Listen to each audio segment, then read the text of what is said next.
So ಮುಖ್ಯವಾಗಿ ಈ ಬೇರೆ ಬೇರೆ ಥರದ ಅಂಗವಿಕಲತೆಗಳು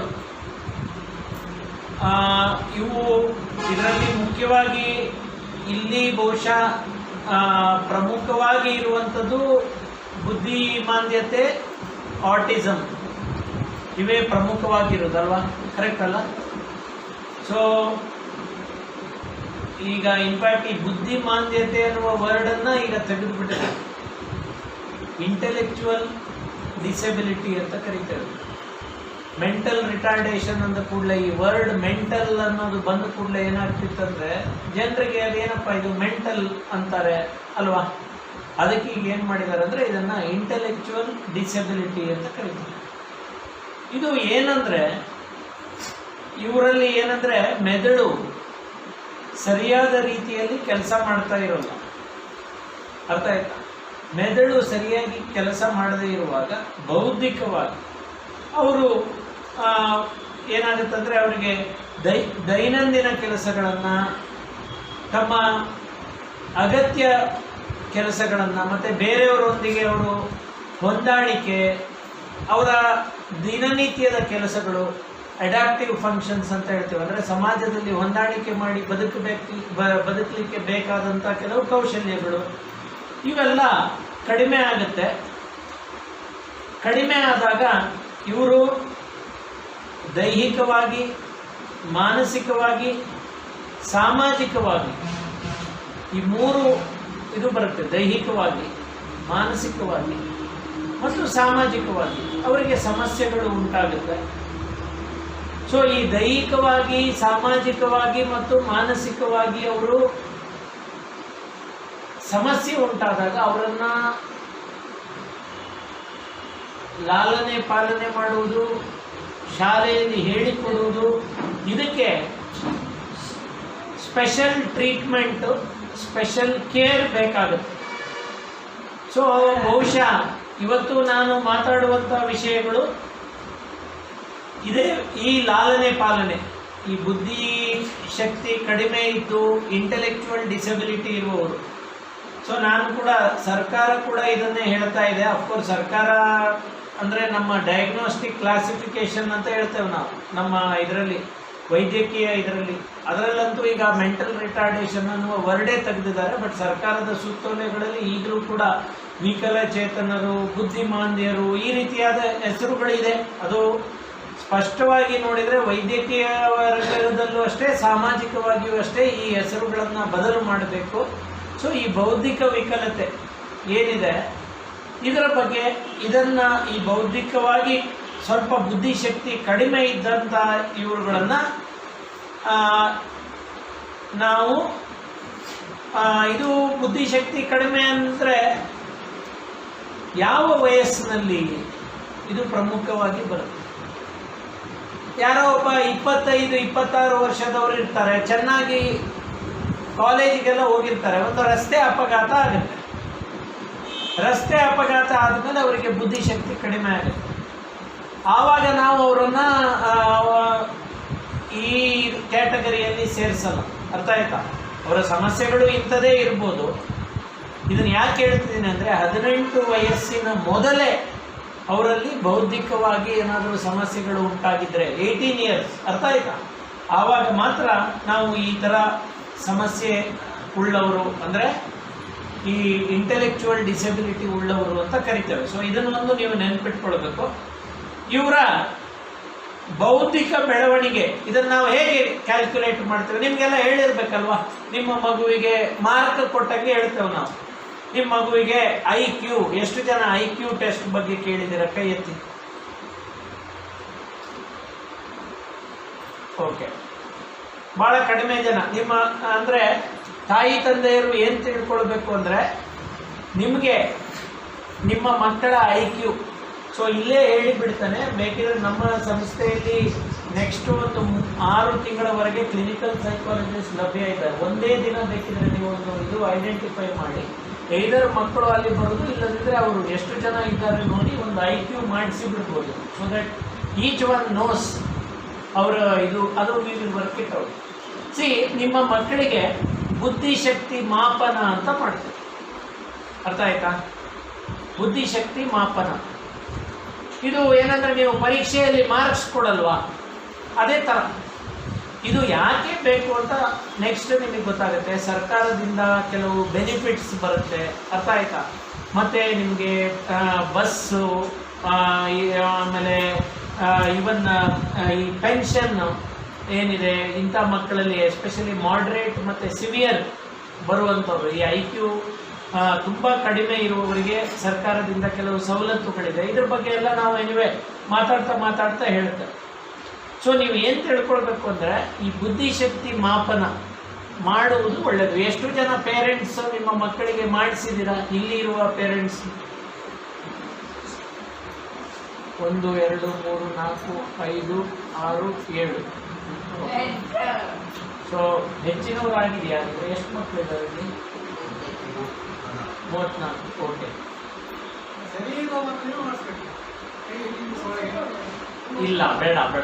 ನಾನು ಹೇಳ್ತೇನೆ, ಇಂಟೆಲಿಜೆನ್ಸ್ ಕಡಿಮೆ ಇದೆ ಅಥವಾ ಈಗ ಹೇಗೆ ಗೊತ್ತಾಗುತ್ತೆ ಅಂದರೆ, ಶಾಲೆಯಲ್ಲಿ ಅವರು ಮಾರ್ಕ್ಸ್ ಕಡಿಮೆ ಬರ್ತಾ ಇರುತ್ತೆ. ಯೂಶ್ವಲಿ ನಮ್ಮ ಹತ್ರ ಹೇಗೆ ಬರ್ತಾರೆ ಮಕ್ಕಳು ಅಂದರೆ, ಶಾಲೆಯಲ್ಲಿ ಮಾರ್ಕ್ಸ್ ಕಡಿಮೆ ಬರ್ತಾ ಇರುತ್ತೆ, ಓದಿದ್ದು ಅವರಿಗೆ ತಲೆಗೆ ಹತ್ತಲ್ಲ ಅಂತ ಅಬ್ಸರ್ವ್ ಮಾಡ್ತಾರೆ ಟೀಚರ್ಸು. ಅಂಥ ಸಂದರ್ಭದಲ್ಲಿ ಬರ್ತಾರೆ. ಹಾಗೆ ಬಂದಾಗ ನಾವು ಈ ಅಗತ್ಯ ಬಿದ್ದರೆ ಫಸ್ಟು ಮಕ್ಕಳ ಹತ್ರ ಮಾತಾಡಿ ನೋಡ್ತೇವೆ ನಾವು. ಸೈಕ್ಯಾಟ್ರಿಸ್ಟು, ಸೈಕಾಲಜಿಸ್ಟು ಅಥವಾ ಕೌನ್ಸಿಲರ್ಸ್ ಅಂತ ಇರ್ತಾರೆ. ಮಾತಾಡಿದ ಮೇಲೆ ಅವ್ರಿಗೆ ಏನಾದರೂ ಅದು ಕಡಿಮೆ ಇದೆ ಅಂದರೆ ನಾವು ಏನೇನು ನೋಡ್ತೇವೆ ಅಂದರೆ ಅವರದು ಬೆಳವಣಿಗೆ ನೋಡ್ತೇವೆ. ಬೆಳವಣಿಗೆ ಯಾವ ರೀತಿ ಆಗ್ತಾ ಇದೆ. ಇದು ಮೆಂಟಲ್ ರಿಟಾರ್ಡೇಷನ್ ಅಥವಾ ಈ ಇಂಟೆಲೆಕ್ಚುವಲ್ ಡಿಸಬಿಲಿಟಿ ಅನ್ನೋದು ಇದು ತುಂಬ ಸಣ್ಣ ವಯಸ್ಸಿನಲ್ಲೇ ಗುರುತಾಗಿರುತ್ತೆ ಅಪ್ಪ ಅಮ್ಮಂದಿರಿಗೆ. ಏನಂದರೆ ಈ ನಡೆಯುವಾಗ ನಡಿಲಿಕ್ಕೆ ಶುರು ಮಾಡೋದು, ಅದಕ್ಕಿಂತ ಮುಂಚೆ ಅಂಬೆಗಾಲು ಇದು ಮಾಡೋದು, ಆಮೇಲೆ ಮಾತಾಡೋದು, ಇವೆಲ್ಲ ಡಿಲೇ ಆಗುತ್ತೆ. ಇದನ್ನು ನಾವು ಡೆವಲಪ್ಮೆಂಟಲ್ ಮೈಲ್ ಸ್ಟೋನ್ಸ್ ಅಂತ ಕರೀತಾರೆ. ಡೆವಲಪ್ಮೆಂಟ್, ಮಗುವಿನ ಬೆಳವಣಿಗೆ ಆಗ್ತಾ ಇರುತ್ತಲ್ಲ, ಈ ಬೆಳವಣಿಗೆ ಆಗ್ತಾ ಇರುವಾಗ ಅದನ್ನು ನಾವು ನಮಗೆ ಗೊತ್ತಾಗುತ್ತೆ. ಬೇರೆ ಮಕ್ಕಳನ್ನು ಕಂಪೇರ್ ಮಾಡಿದರೆ ಇವನು ಮಾತಾಡೋದು ಲೇಟ್ ಮಾಡಿದ್ದಾನೆ, ಇವನು ನಡೀತಾ ಇಲ್ಲ, ಆಟ ಆಡ್ತಾ ಇಲ್ಲ, ಅರ್ಥ ಆಯ್ತಾ? ಅವನಿಗೆ ಮೂತ್ರದ ಮೇಲೆ ಕಂಟ್ರೋಲ್ ಇಲ್ಲ, ಅರ್ಥ ಆಯ್ತಾ? ಇದೆಲ್ಲ ಒಂದು 3-4 ವರ್ಷ ಅನ್ನುವಾಗ ಅವನು ಮಾತಾಡೋಕ್ಕೆ ಶುರು ಮಾಡಬೇಕಿತ್ತು. ಅಪ್ಪ ಅಮ್ಮ ಅಂತ ಕರಿಬೇಕು, ನೀರು ಬೀಳ್ತಾ ಇದೆ ಹೇಳಬೇಕು, ಇವೆಲ್ಲ ಡಿಲೇ ಆಗ್ತಾ ಇದೆ. ಅಂಥ ಸಂದರ್ಭದಲ್ಲಿ ಮಾತ್ರ ಮಕ್ಕಳಿಗೆ ಮಾಡ್ತೇವೆ. ನಾರ್ಮಲ್ ಮಕ್ಕಳಿಗೆ ಮಾಡುವ ಅಗತ್ಯ ಇಲ್ಲ. When there is a suspicion, either ಡಾಕ್ಟ್ರಿಗೆ, ನೋಡ್ತಾ ಇರುವ ಡಾಕ್ಟ್ರಿಗೆ ಅಥವಾ ತಾಯಿ ತಂದೆಯರಿಗೆ ಅವರ ಬೆಳವಣಿಗೆ ಸರಿಯಾಗಿ ಆಗ್ತಾ ಇಲ್ಲ ಅಂತ ಡೌಟ್ ಬಂದಾಗ ನೀವು ಡಾಕ್ಟರ್ ಹತ್ರ ಹೋದರೆ ಡಾಕ್ಟರ್ ಸಜೆಸ್ಟ್ ಮಾಡ್ತಾರೆ. ಮಕ್ಕಳ ತಜ್ಞರು ಅಥವಾ ಮಾನಸಿಕ ಆರೋಗ್ಯ ತಜ್ಞರು ಸಜೆಸ್ಟ್ ಮಾಡ್ತಾರೆ. ಅರ್ಥ ಆಯ್ತಾ? ಸೊ ಇದನ್ನು ಯಾಕೆ ಹೇಳ್ತಾ ಇದ್ದೀನಿ ಅಂದರೆ, ಭಾಳ ಜನರಲ್ಲಿ ಇದು ಒಂದು ಇದಿದೆ. ಪೇರೆಂಟ್ಸ್ ನನ್ನ ಹತ್ರ ಬಂದು ಹೇಳ್ತಾರೆ, ನಾರ್ಮಲ್ ಇದರಲ್ಲಿ ಮಕ್ಕಳಿಗೆ ನನ್ನ ಮಗನಿಗೆ IQ ಕಡಿಮೆ ಇದೆ ಅನಿಸುತ್ತೆ. ಅರ್ಥ ಆಯ್ತಾ? ಸೊ ಇದು it is not so true. ಅರ್ಥ ಆಯ್ತಾ? ಸೊ ಬೇಸಿಕಲಿ ನೀವು ಏನು ತಿಳ್ಕೊಳ್ಬೇಕು ಅಂದರೆ, ಈ ಮಕ್ಕಳು ನಾವು ಇವರ ಹತ್ರ ಮಾತಾಡಿ ಇವರ ಒಂದು ಚಲನವಲನವನ್ನು ಗಮನಿಸಿ ಇವರು ದೈನಂದಿನ ಚಟುವಟಿಕೆಗಳನ್ನು ಹೇಗೆ ಮಾಡ್ತಾರೆ, ಆಕ್ಟಿವಿಟೀಸ್ ಆಫ್ ಡೈಲಿ ಲಿವಿಂಗ್ ಅಂತ ಹೇಳ್ತಾರೆ. ತನ್ನ ಬಟ್ಟೆ ತಾನೇ ಹಾಕ್ಕೊಡ್ತಾನೆ. ಯಾಕಂದರೆ ಮಗು ಬರುವಾಗ 8 ವರ್ಷ 9 ವರ್ಷದ ಮಕ್ಕಳು ಬರ್ತಾರೆ ಒಂದೊಂದ್ಸರಿ. ಹಲ್ಲು ಉಜ್ಜುತ್ತಾನ, ಟಾಯ್ಲೆಟ್ಗೆ ಹೋಗಿ ನೀರು ಹಾಕ್ತಾನ, ಸುಮಾರೆಲ್ಲ ಇದನ್ನು ನೋಡಿ ಇದನ್ನು ನಾವು ಅಡ್ಯಾಪ್ಟಿವ್ ಫಂಕ್ಷನಿಂಗ್ ಅಂತ ಹೇಳ್ತೇವೆ. ಅಡ್ಯಾಪ್ಟಿವ್ ಫಂಕ್ಷನಿಂಗ್ ಅಂದರೆ ಹೊಂದಾಣಿಕೆ ಮಾಡಿ ಬದುಕಲಿಕ್ಕೆ ಅವನಿಗೆ ಆಗ್ತದಾ ಇಲ್ವಾ ಇದನ್ನೆಲ್ಲ ನೋಡಿ ಆಮೇಲೆ ನಿರ್ಧಾರ ಮಾಡ್ತೇವೆ ಅವನ ಇಂಟೆಲಿಜೆನ್ಸ್ ಎಷ್ಟಿದೆ ಅಂತ. ಅದಕ್ಕೆ ಟೆಸ್ಟ್ಗಳಿದೆ. ಸಣ್ಣ ಮಕ್ಕಳಿಗೆ ನೀವು ನೋಡಿರ್ಬೋದು, ಸೆಗ್ವಿನ್ ಫಾರ್ಮ್ ಬೋರ್ಡ್ ಅಂತ ಇರುತ್ತೆ. ಒಂದು ನಕ್ಷತ್ರದಂಥ ಕೆಲವು ಬ್ಲಾಕ್ಸ್ ಇರುತ್ತೆ, ಅದನ್ನು ಇಡುವುದನ್ನು ಅವನು ಎಷ್ಟು ಟೈಮಲ್ಲಿ ಇಡ್ತಾರೆ ಬ್ಲಾಕ್ಸನ್ನು ಅಂತ ನೋಡ್ತಾ ಇರ್ತಾರೆ. ಸೈಕಾಲಜಿಸ್ಟು ಟೈಮ್ ಹಿಡ್ಕೊಂಡು ನೋಡ್ತಾರೆ.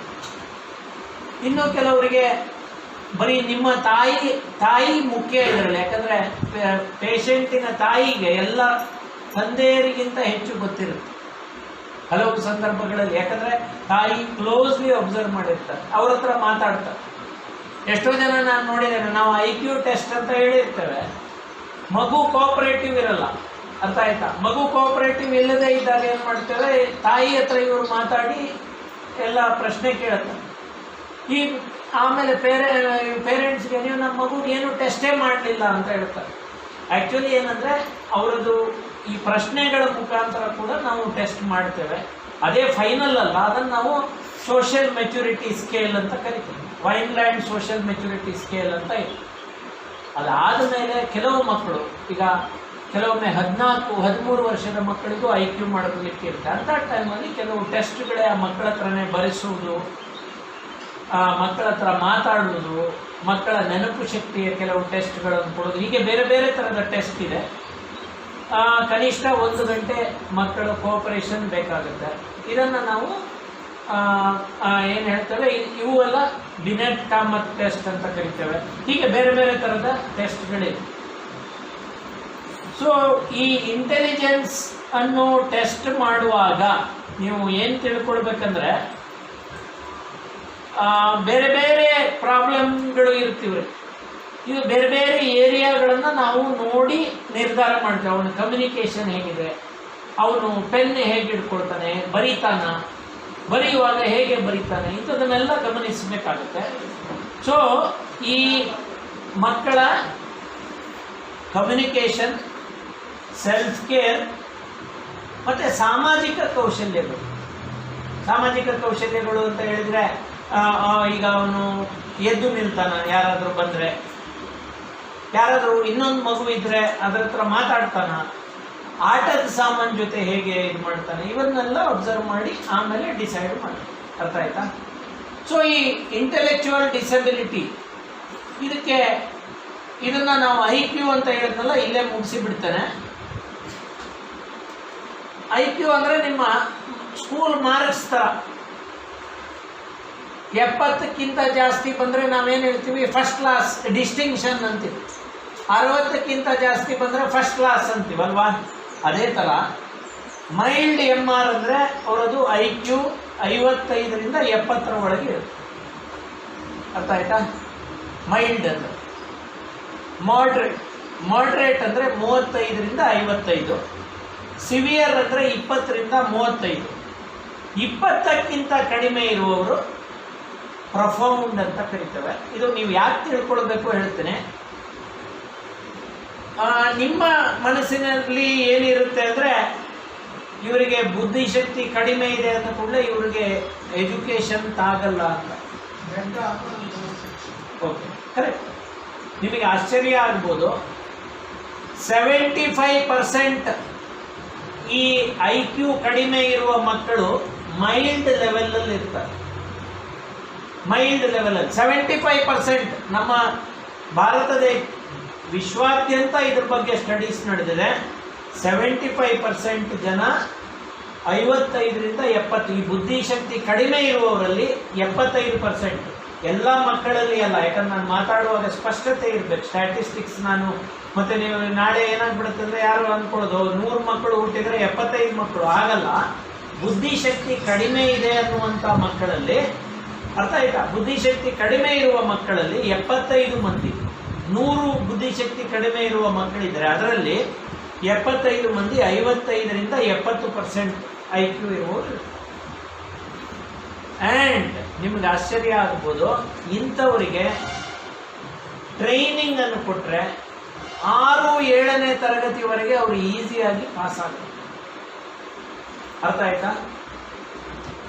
ಇವರಿಗೆ ಇಂಟೆನ್ಸಿವ್ ಆಗಿ ನಾವು ಟ್ರೈನಿಂಗ್ ಕೊಟ್ಟರೆ 10ನೇ ತರಗತಿ ಪಾಸ್ ಆದವರು ಕೂಡ ಇದ್ದಾರೆ. ನಾನೇ ನೋಡಿದ್ದೇನೆ. ನನಗೆ ಗೊತ್ತಿರುವ ಹಾಗೆ ಒಂದು ಸರ್ಕಾರಿ ಕಚೇರಿಯಲ್ಲಿ ಇವತ್ತು ಒಂದು ಮಗು ಕೆಲಸ ಮಾಡ್ತಾ ಇದೆ. ಮಗು ಅಲ್ಲ, ಈಗ ದೊಡ್ಡವನಾಗಿದ್ದಾನೆ. ನಾನು ಮಗುವಿಂದ ನೋಡಿದ್ರಿಂದ ನನಗೆ ಅವನು ಇದು ಮಗು ಅಂತ ಬರುತ್ತೆ. ಸರ್ಕಾರಿ ಕಚೇರಿಯಲ್ಲಿ ಸರ್ಕಾರದ ನಿಯಮಗಳಂತೆ ಒಂದು ಡಿಸೆಬಿಲಿಟಿ, ಇದು ಒಬ್ಬ ಸರ್ಕಾರಿ ಅಧಿಕಾರಿ ಅದರ ಬಗ್ಗೆ ಭಾಳ ಕನ್ವಿನ್ಸ್ ಆಗಿ ಕೊಟ್ಟರು. Not only that, is working well. ನನಗಂತೂ ಖುಷಿ ಇದೆ. ಅವನು, ನಾನು ಆಗಾಗ ಆ ಕಚೇರಿಗೆ ಹೋಗ್ತಾ ಇರ್ತೇನೆ, ಹೋದಾಗೆಲ್ಲ ನಾನು ಅಬ್ಸರ್ವ್ ಮಾಡಿದ್ದೇನೆ, ತುಂಬ ಚೆನ್ನಾಗಿ ಕೆಲಸ ಮಾಡ್ತಾನೆ. ಇದನ್ನು ನಿಮಗೆ ಯಾಕೆ ಹೇಳ್ತಾ ಇದ್ದೇನೆಂದರೆ, ಹಲವು ಸಾರಿ ಈ 55ರಿಂದ 70 ಈ ಕ್ಯಾಟಗರಿಯಲ್ಲಿ ನನ್ನ ಪ್ರಕಾರ ನಿಮ್ಮಲ್ಲಿ 30 ಮಕ್ಕಳಿದ್ರೆ ಒಂದು 3-4 ಅಂತೂ ಇದ್ದೇ ಇರ್ತಾರೆ, ಇನ್ನೂ ಜಾಸ್ತಿ ಇರ್ತಾರೆ. ಇದು ಟೀಚರ್ಸ್ ಕೂಡ ನೆನಪಿಟ್ಕೊಳ್ಬೇಕು. ರಿಯಲ್ ಲೈಫ್ ಎಕ್ಸ್ಪೆರಿಮೆಂಟ್ಸ್ ನಾನೇ ನಂಬಿರಲಿಲ್ಲ. ನಾನು ಇದನ್ನ ಮೊನ್ನೆ ಐ ಥಿಂಕ್ ಇವರು ಸುರೇಶ್ ತಲ್ಲೂರವರು ಇದ್ರು, ಆಗ ನಾನು ಫಂಕ್ಷನಲ್ಲಿ ಹೇಳಿದೆ. ಸುಮಾರು 20 ವರ್ಷಗಳ ಹಿಂದೆ ವಸಂತಿ ಪೈ ಅಂತ ನೀವು ಕೇಳಿರ್ಬೋದು, ಈ ಬಗ್ಗೆ ಸುಮಾರು ಕೆಲಸ ಮಾಡಿದ್ದಾರೆ. CA ಪೈ ಅವರ ಪತ್ನಿ ಅವರು ಒಂದ್ಸರಿ ಮಾತಾಡುವಾಗ ಹೇಳಿದ್ರು, ಈ ಬುದ್ಧಿಶಕ್ತಿ ಕಡಿಮೆ ಇರುವವರನ್ನ ಎಲ್ಲ ನಾರ್ಮಲ್ ಸ್ಕೂಲ್ನಲ್ಲೇ ಇದು ಮಾಡಬೇಕಂತ. ಆಗ ನನಗೆ ತುಂಬ ಸಿಟ್ಟು ಬಂತು, ಇವ್ರು ಏನು ಗೊತ್ತಿಲ್ಲದೆ ಮಾತಾಡ್ತಾರೆ ಅಂತ. ಆ್ಯಕ್ಚುಲಿ ಅವ್ರು ಮಾತಾಡಿದ್ದು ಕರೆಕ್ಟ್ ಇತ್ತು, ನನಗೆ ಆ ಕಾನ್ಸೆಪ್ಟ್ ಗೊತ್ತಿರಲಿಲ್ಲ. ಇದನ್ನು ಯಾಕೆ ನಿಮ್ಗೆ ಹೇಳ್ತಾ ಇದ್ದೇನೆಂದರೆ, ಒಬ್ಬ ವೈದ್ಯಕೀಯ ವಿದ್ಯಾರ್ಥಿಯಾಗಿ ನನಗೇ ಗೊತ್ತಿರಲಿಲ್ಲ. ನಾನು ಜಸ್ಟ್ ಮುಗಿಸಿ ಬಂದಿದ್ದೆ, ನನಗೇ ಗೊತ್ತಿರಲಿಲ್ಲ ಅಂದರೆ ಜನಸಾಮಾನ್ಯರಲ್ಲಿ ಇದ್ರ ಬಗ್ಗೆ ಬಹಳ ತಪ್ಪು ನಂಬಿಕೆ ಇದೆ. ಮೈಲ್ಡ್ MR ಇರುವವರು ಶಿಕ್ಷಣಕ್ಕೆ ಹೋಗಲಿಕ್ಕೆ ಆಗಲ್ಲ ಅನ್ನೋದು ತಪ್ಪು. ಏನಂದರೆ ಅವ್ರಿಗೆ ಬಹುಶಃ ಶಿಕ್ಷಣ ರೀತಿ ಬದಲಾವಣೆ ಮಾಡ್ತಾರೆ, ಅರ್ಥ ಆಯ್ತಾ? ಅಂದರೆ ಅವ್ರು ಹೇಳಿಕೊಡೋದು ಇದನ್ನೆಲ್ಲ ಟೀಚರ್ಸು ಸ್ವಲ್ಪ ಬೇರೆ ಆಗಿ. ಆದರೆ ಇಲ್ಲಿ ಒಂದು ಕಿವಿ ಮಾತು ಹೇಳ್ತಾನೆ, ದಯವಿಟ್ಟು ಅವರು ಪಾಸ್ ಆಗಬೇಕು ಅಂತ ಸ್ಕೂಲಿಗೆ ಕಳಿಸ್ಬೇಕು, ಅರ್ಥ ಆಯ್ತಾ? ಈ ಸ್ಪೆಷಲ್ ಸ್ಕೂಲ್ಸ್ನಲ್ಲಿ, ಸ್ಪೆಷಲ್ ಸ್ಕೂಲಲ್ಲ, ನಾನು ನಾರ್ಮಲ್ ಸ್ಕೂಲ್ನವ್ರಿಗೂ ಹೇಳ್ತೇನೆ, ನಾನು ನನ್ನ ಮಗನನ್ನು ಶಾಲೆಗೆ ಕಳಿಸೋದು ಅವನು ಖುಷಿಯಾಗಿ ಏನಾದರೂ ಕಲಿತು ಮನೆಗೆ ಬರಬೇಕಂತ, ಮಾರ್ಕ್ ತೆಗಿಲಿಕ್ಕಲ್ಲ. ಇದು ನಮ್ಮ ಸಮಾಜದಲ್ಲಿ ನಾವು ಬದಲಾವಣೆ ಮಾಡಬೇಕಾಗಿರೋ ಮುಖ್ಯ. ಇದು ಅಫ್ಕೋರ್ಸ್ ಇದನ್ನು ಮಾತಾಡಿದರೆ ನಾನು ಇಂಪ್ರಾಕ್ಟಿಕಲ್ ಅಂತ ಅಂದ್ಕೊಳ್ತಾರೆ, ಬಟ್ ನಿಮ್ಗೆ ನಿಜ ಹೇಳುದು. ಆದರೆ ಇಲ್ಲಿ ನಿಮ್ಗೆ ಆಶಾವಾದ ಏನಂದರೆ, ಈ ಮಕ್ಕಳು ಶಾಲೆಯಲ್ಲಿ ಕಲೀಲಿಕ್ಕೆ ಆಗ್ತದೆ, ಅರ್ಥ ಆಯ್ತಾ? ನಿಮ್ಮಲ್ಲಿ ಇದ್ದಾರೆ ಆ ಥರ ಮಕ್ಕಳು? ಮಾಡ್ರೇಟ್. ನೆಕ್ಸ್ಟ್ ನಾನು ಬರ್ತೇನೆ. ಇದು ಫಸ್ಟ್ ನಿಮಗೆ ಗೊತ್ತಿರಬೇಕು ಏನಂದ್ರೆ, ಬುದ್ಧಿಶಕ್ತಿ ಇವರನ್ನ ನಾವು ಮೈಲ್ಡ್ ಅಂದರೆ 55ರಿಂದ 70, ಆಮೇಲೆ ಕೇಳ್ತೇನೆ ನಾನು ಪೇರೆಂಟ್ಸಿಗೆ, ಅರ್ಥ ಆಯ್ತಾ? ಯಾಕಂದರೆ ನಿಮ್ಮ ಮಗುವಿನ IQ ನಿಮಗೆ ಹೇಳಿರ್ತಾರಲ್ಲ, ನಿಮಗೆ ಗೊತ್ತಿರಬೇಕು ವಾಸ್ತವಿಕ ಅಂಶ ಏನು ಅಂತ. ನೆಕ್ಸ್ಟ್ 35ರಿಂದ 55 ಬರುವವರಿಗೆ ಮಾಡ್ರೇಟ್ ಅಂತ ಹೇಳ್ತೇವೆ. ಇವರನ್ನು ನಾವು ಟ್ರೈನೇಬಲ್ MRs ಅಂತ ಕರಿತೇವೆ. ಇವರಿಗೆ ಟ್ರೈನಿಂಗ್. ಈಗ ನನಗೆ ಹೂ ಕೊಟ್ರಲ್ಲ, ಎಷ್ಟು ಚಂದ ಮಾಡಿದ್ದಾರೆ, ಹೌದಾ ಮಕ್ಕಳು? ಬ್ಯಾಗ್ ಮಾಡಿದ್ದಾರೆ, ಹೌದಾ? ಬ್ಯಾಗ್ ಮಾಡ್ತಾರೆ, ಫೋಟೋ ಫ್ರೇಮ್ಗಳನ್ನು ಮಾಡ್ತಾರೆ, ಒಳ್ಳೆ ಡ್ರಾಯಿಂಗ್ ಮಾಡ್ತಾರೆ, ಕ್ಯಾಂಡಲ್ ಮಾಡ್ತಾರೆ, ಫಿನೈಲ್ ಮಾಡ್ತಾರೆ, ಅಲ್ವಾ? ಇವೆಲ್ಲ ಏನು ಅವರಿಗೆ ಟ್ರೈನಿಂಗ್ ಕೊಡಲಿಕ್ಕೆ ಆಗುತ್ತೆ. ಎಗೈನ್ ಒಂದು ಎಕ್ಸಾಂಪಲ್ ಕೊಡ್ತಾನೆ. ನಮ್ಮ ಉಡುಪಿಯ ಬೈಲೂರಿನಲ್ಲಿ ಒಂದು ಅಂಗಡಿಯಲ್ಲಿ ಒಬ್ಬ ಹುಡುಗ ಕೆಲಸ ಮಾಡ್ತಾ ಇದ್ದ. ಅವನು ಮನೆ ಹತ್ತಿರವೇ ಅಂಗಡಿ. ಸುಮಾರು 6-7 ವರ್ಷಗಳಿಂದ ಅಂಗಡಿಯಲ್ಲಿ ಕೆಲಸ ಮಾಡ್ತಾ ಇದ್ದ. ನಾನು ಅಲ್ಲೇ ಹತ್ತಿರದ ಒಂದು ಶಾಲೆಗೆ ಆಗಾಗ ಹೋಗ್ತಾ ಇದ್ದೆ. ಈ ಹುಡುಗ ನನ್ನನ್ನು ನೋಡಿ ವಿಶ್ ಮಾಡ್ತಾ ಇದ್ದ. ಸೊ ಆ ಹುಡುಗನ ಹತ್ರ ಅವನ ಸುಖ ದುಃಖ ಮಾತಾಡ್ತಾ ಇದ್ದೆ. ಅವನ ಅಮ್ಮ ಕೂಡ ಪಕ್ಕದಲ್ಲೇ, ಮನೆ ಅಂಗಡಿ ಪಕ್ಕದಲ್ಲೇ, ಅವಳು ಮಾತಾಡ್ತಾ ಇದ್ಲು. ಇತ್ತೀಚೆಗೆ ನಮಗೆ ಗೊತ್ತಾದ ವಿಷಯ ಏನಂದರೆ, ಆ ಅಂಗಡಿ ಮಾಲೀಕರಿಗೆ ಸ್ಟ್ರೋಕ್ ಆಗಿದೆ, ಸೈಡ್ ಹೋಗಿದೆ, ತುಂಬ ನಡಿಲಿಕ್ಕೆಲ್ಲ ಆಗಲ್ಲ. ಈಗ ಈ ಹುಡುಗನಿಗೆ ಅವರು ಸುಮಾರು 6ರಿಂದ 7 ಸಾವಿರ ರೂಪಾಯಿವರೆಗೆ ಸಂಬಳ ಕೊಡ್ತಾರೆ. ಇವನ ಅಂಗಡಿಯನ್ನು ಮ್ಯಾನೇಜ್ ಮಾಡ್ತಾನೆ. ಇವರು ಸುಮ್ಮನೆ ಕೂತ್ಕೊಳ್ತಾರೆ. ಹೇಳ್ತಾರೆ ಅವನಿಗೆ, ಹೋಗ ಅದು ತಗೊಂಬ, ಅದು ಕಟ್ಟು, ಇದು ಕಟ್ಟು, ಕರೆಕ್ಟಾಗಿ ಮಾಡ್ತಾನೆ. ಇದನ್ನು ನಿಮ್ಗೆ ಯಾಕೆ ಹೇಳ್ತಾ ಇದ್ದೇನೆಂದರೆ, ನಿಮಗೆ ಗೊತ್ತಿರಬೇಕು, ಸರಿಯಾದ ಟ್ರೈನಿಂಗ್ ಸಿಕ್ಕಿದೆ ಈ ಮಕ್ಕಳು. ಇವರು ಕೆಲವರಾದರೂ ತಮ್ಮ ಕಾಲ ಮೇಲೆ ತಾವು ನಿಲ್ಲುವ ಹಾಗೆ, ತಮ್ಮ ಕೆಲಸಗಳನ್ನು ಮಾಡುವ ಹಾಗೆ ಆಗುತ್ತೆ, ಅರ್ಥ ಆಯ್ತಾ? ಇದು ಎರಡನೇದು. ಇವರು ಮಾಡ್ರೇಟ್ MR. ಸಿವಿಯರ್ ಮತ್ತು ಪ್ರೊಫೌಂಡ್ ಹೆಚ್ಚಾಗಿ ಅವರು ಮನೆಯಲ್ಲೇ ಇರ್ತಾರೆ. ಇಲ್ಲಿ ಯಾರಾದರೂ ಸಿವಿಯರ್ ಇದ್ದಾರಾ? ಇಲ್ಲ. ಹೆಚ್ಚಾಗಿ ಮನೆಯಲ್ಲೇ ಇರ್ತಾರೆ, ಅರ್ಥ ಆಯ್ತಾ? ಇವರು ನಡೆಯುವುದಿಲ್ಲ ಅಂದರೆ ಕೆಲವರಿಗೆ ಇವರಲ್ಲಿ ಯೂಶ್ವಲಿ ಮಲ್ಟಿಪಲ್ ಡಿಸೆಬಿಲಿಟೀಸ್ ಅಂತ ಇವರು ಹೇಳಿದರು. ಏನಂದರೆ, ಬೇರೆ ಬೇರೆ ಈ ಅಂಗವಿಕಲತೆಗಳು ಅಂತ ಹೇಳುವಾಗ ಇದು ಏನಾಗುತ್ತೆ, ಅಂಗವಿಕಲತೆ ಹೇಗೆ ಉಂಟಾಗುತ್ತೆ, ಯೂಶ್ವಲಿ ಏನು ನೀವು ತಿಳ್ಕೊಳ್ಬೇಕು ಅಂದರೆ, ಎನಿವೆ ಅದು ನಾನು ನೆಕ್ಸ್ಟ್ ಕವರ್ ಮಾಡ್ತೇನೆ, ಇಲ್ಲ ನನ್ನ ಫ್ಲೋ ಹೊರಟೋಗುತ್ತೆ. ಟೈಮ್ ಲಿಮಿಟ್ ಎಷ್ಟು? 4:15 4:20 ಒಳಗೆ ಮುಗಿಸ್ತೀನಿ. ಸೊ ಈ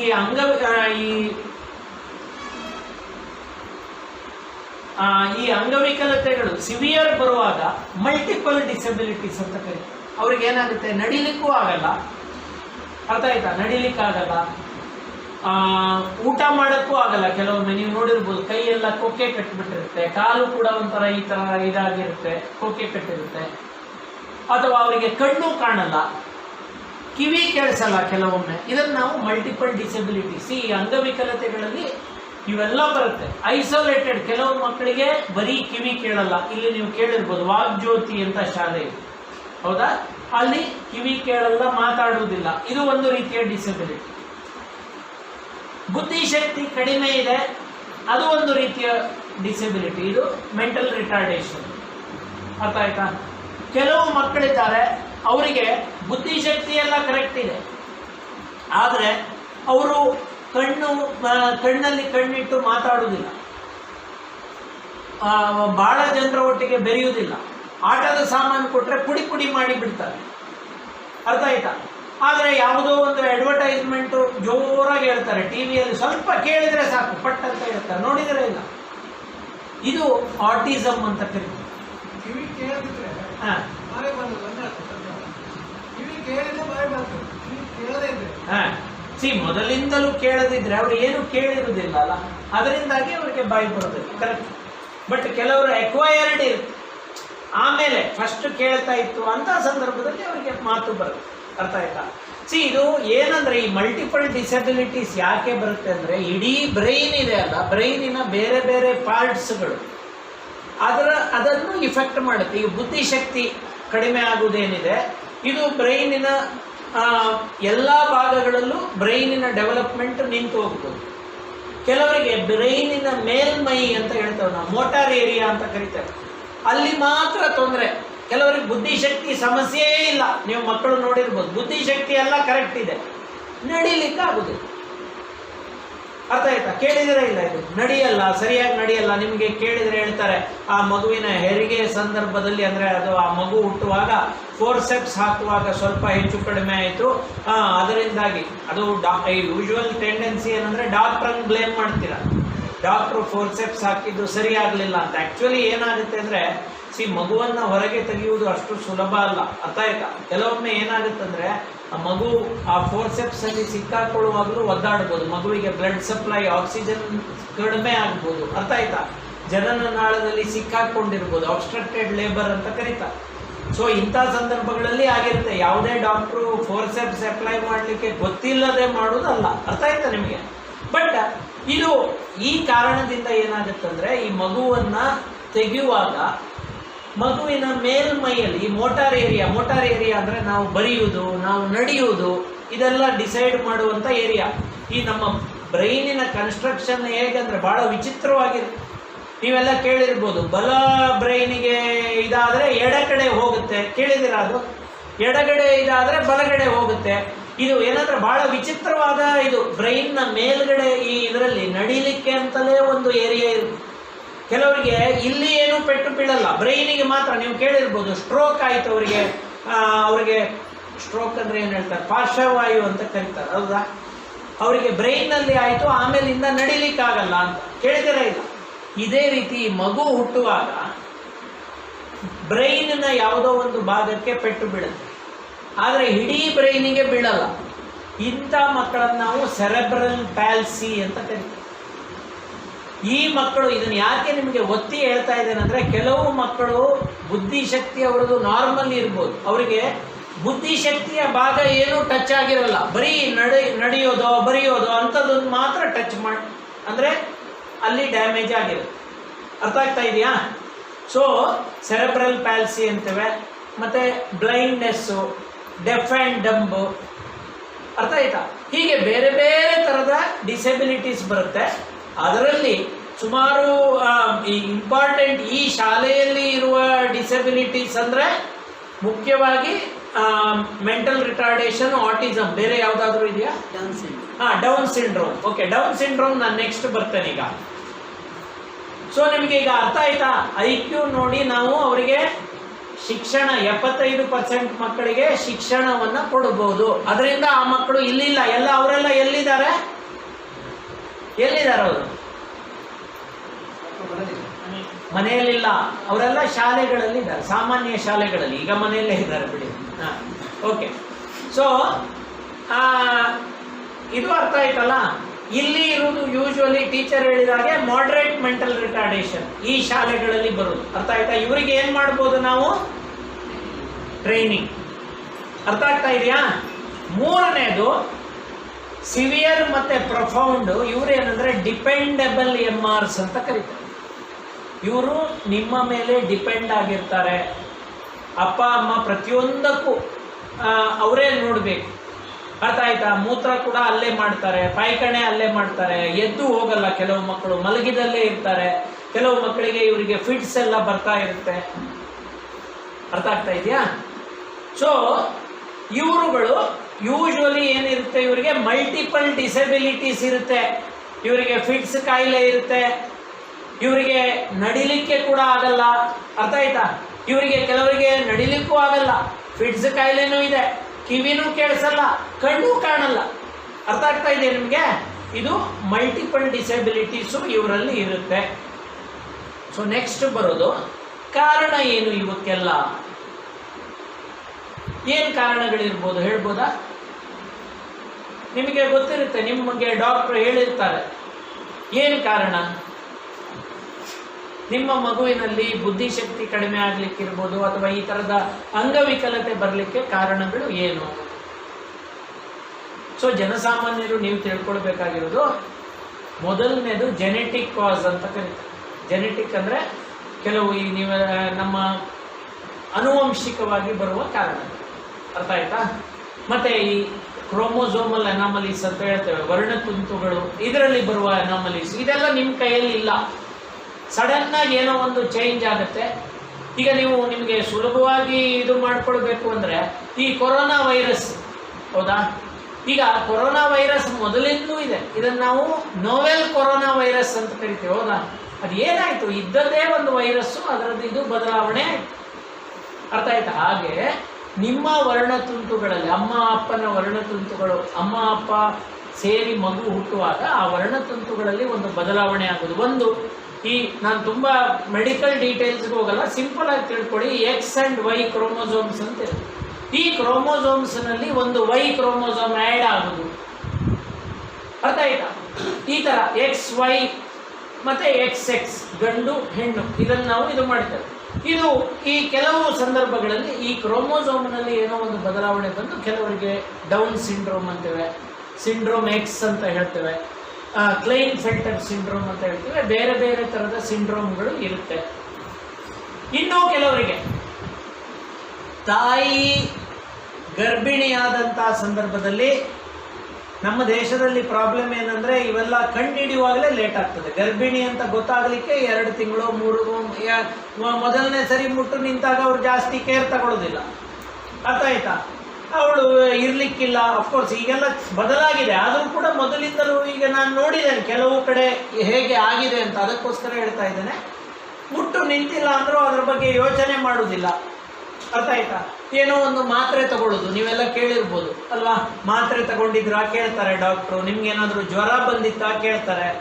ಸೊ ಈ ಮೊದಲ 3 ತಿಂಗಳಲ್ಲಿ ಏನಾದರೂ ಮಾತ್ರೆಗಳನ್ನು ತಗೊಂಡಿದ್ರೆ, ಯಾವುದೇ ಮಾತ್ರೆ ಅನ್ನುವಾಗ ಇಂಗ್ಲಿಷ್ ಮಾತ್ರೆ ಇರ್ಬೋದು, ಆಯುರ್ವೇದ ಇರ್ಬೋದು, ಹೋಮಿಯೋಪತಿ ಇರ್ಬೋದು, ಎಲ್ಲವೂ ಒಂದೇ. ಇಂಗ್ಲಿಷ್ ಮಾತ್ರೆಗಳ ಬಗ್ಗೆ ರಿಸರ್ಚ್ ಜಾಸ್ತಿ ನಡೆದಿರುವುದರಿಂದ ನಾವು ಒಪ್ಪಿಕೊಳ್ತೇವೆ, ನಮ್ಮ ಮಾತ್ರೆಗಳು ಇಂತಿಂಥ ಮಾತ್ರೆಗಳು ತಗೊಂಡ್ರೆ ಇವೆಲ್ಲ ಆಗುತ್ತೆ ಅನ್ನೋದನ್ನು. ಅರ್ಥ ಆಗ್ತಾ ಇದೆಯಾ? ಸೊ ನೀವು ಏನು ತಿಳ್ಕೊಳ್ಬೇಕು ಅಂದರೆ, ಮಾತ್ರೆಗಳನ್ನು ತಾಯಿ ಗೊತ್ತಿಲ್ಲದೆ ತಗೊಂಡಿದ್ರೆ, ಮತ್ತೆ ಮೊದಲು ನಾವು ಹೇಳ್ತಾ ಇದ್ವಿ ವಿದೇಶಗಳಲ್ಲಿ ಮಹಿಳೆಯರು ಈ ಗರ್ಭಧಾರಣೆಯ ಸಂದರ್ಭದಲ್ಲಿ ಮೊದಲ 3 ತಿಂಗಳಲ್ಲಿ ಕುಡಿತಾ ಇದ್ರೆ ಅಂತ. ನಿಮಗೆ ಆಶ್ಚರ್ಯ ಆಗ್ಬೋದು, ಬೆಂಗಳೂರು ನಗರದಲ್ಲಿ ಸ್ಲಮ್ ಏರಿಯಾಗಳಲ್ಲಿ ಇದನ್ನು ನೋಡಿದ್ದಾರೆ.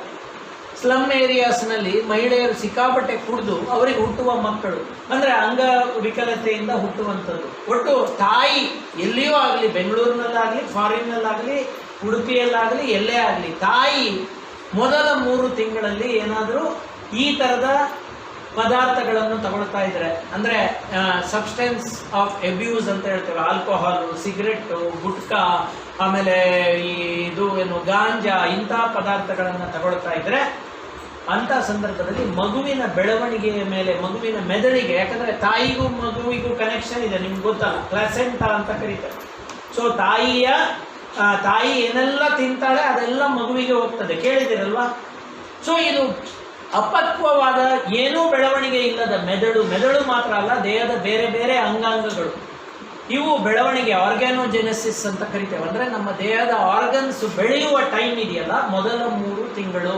ನೆನ್ಪಿಟ್ಕೊಳ್ಳಿ, ತಾಯಿಯ ಗರ್ಭಧಾರಣೆಯಾದ ಮೊದಲ 3 ತಿಂಗಳಲ್ಲಿ ಮಾತ್ರೆಗಳು ಅಥವಾ ಈ ಥರದ ಕಲ್ಮಶ ಪದಾರ್ಥಗಳು ಇವುಗಳು ತಾಯಿ ತಗೊಂಡ್ರೆ ಅಂತ ಸಂದರ್ಭದಲ್ಲಿ ಮಗುವಿಗೆ ಬುದ್ಧಿಶಕ್ತಿ ಕಡಿಮೆ ಆಗುವುದು, ಅಥವಾ ಸೆರೆಬ್ರಲ್ ಪ್ಯಾಲ್ಸಿ ಉಂಟಾಗುವುದು, ಅಥವಾ ಆಟಿಸಮ್ ಉಂಟಾಗುವುದು, ಅಥವಾ ಲರ್ನಿಂಗ್ ಡಿಸೆಬಿಲಿಟಿ ಉಂಟಾಗುವುದು, ಅಥವಾ ಈ ಕಣ್ಣು ಕಾಣದೇ ಇರುವುದು, ಇಂಥದ್ದೆಲ್ಲ ಆಗುವ ಚಾನ್ಸ್ ಇದೆ. ಅರ್ಥ ಆಯ್ತಾ? ಹಾಂ, ಕರೆಕ್ಟ್ ಕರೆಕ್ಟ್ ಪ್ರಾರಂಭದಲ್ಲಿ ಕರೆಕ್ಟ್.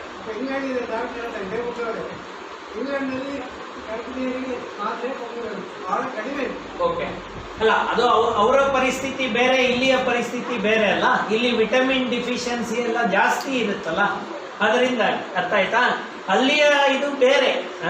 ಸೊ ನೀವು ಓಕೆ, ಸೊ ಈ ಅರ್ಥ ಆಯ್ತಾ ನಿಮಗೆ?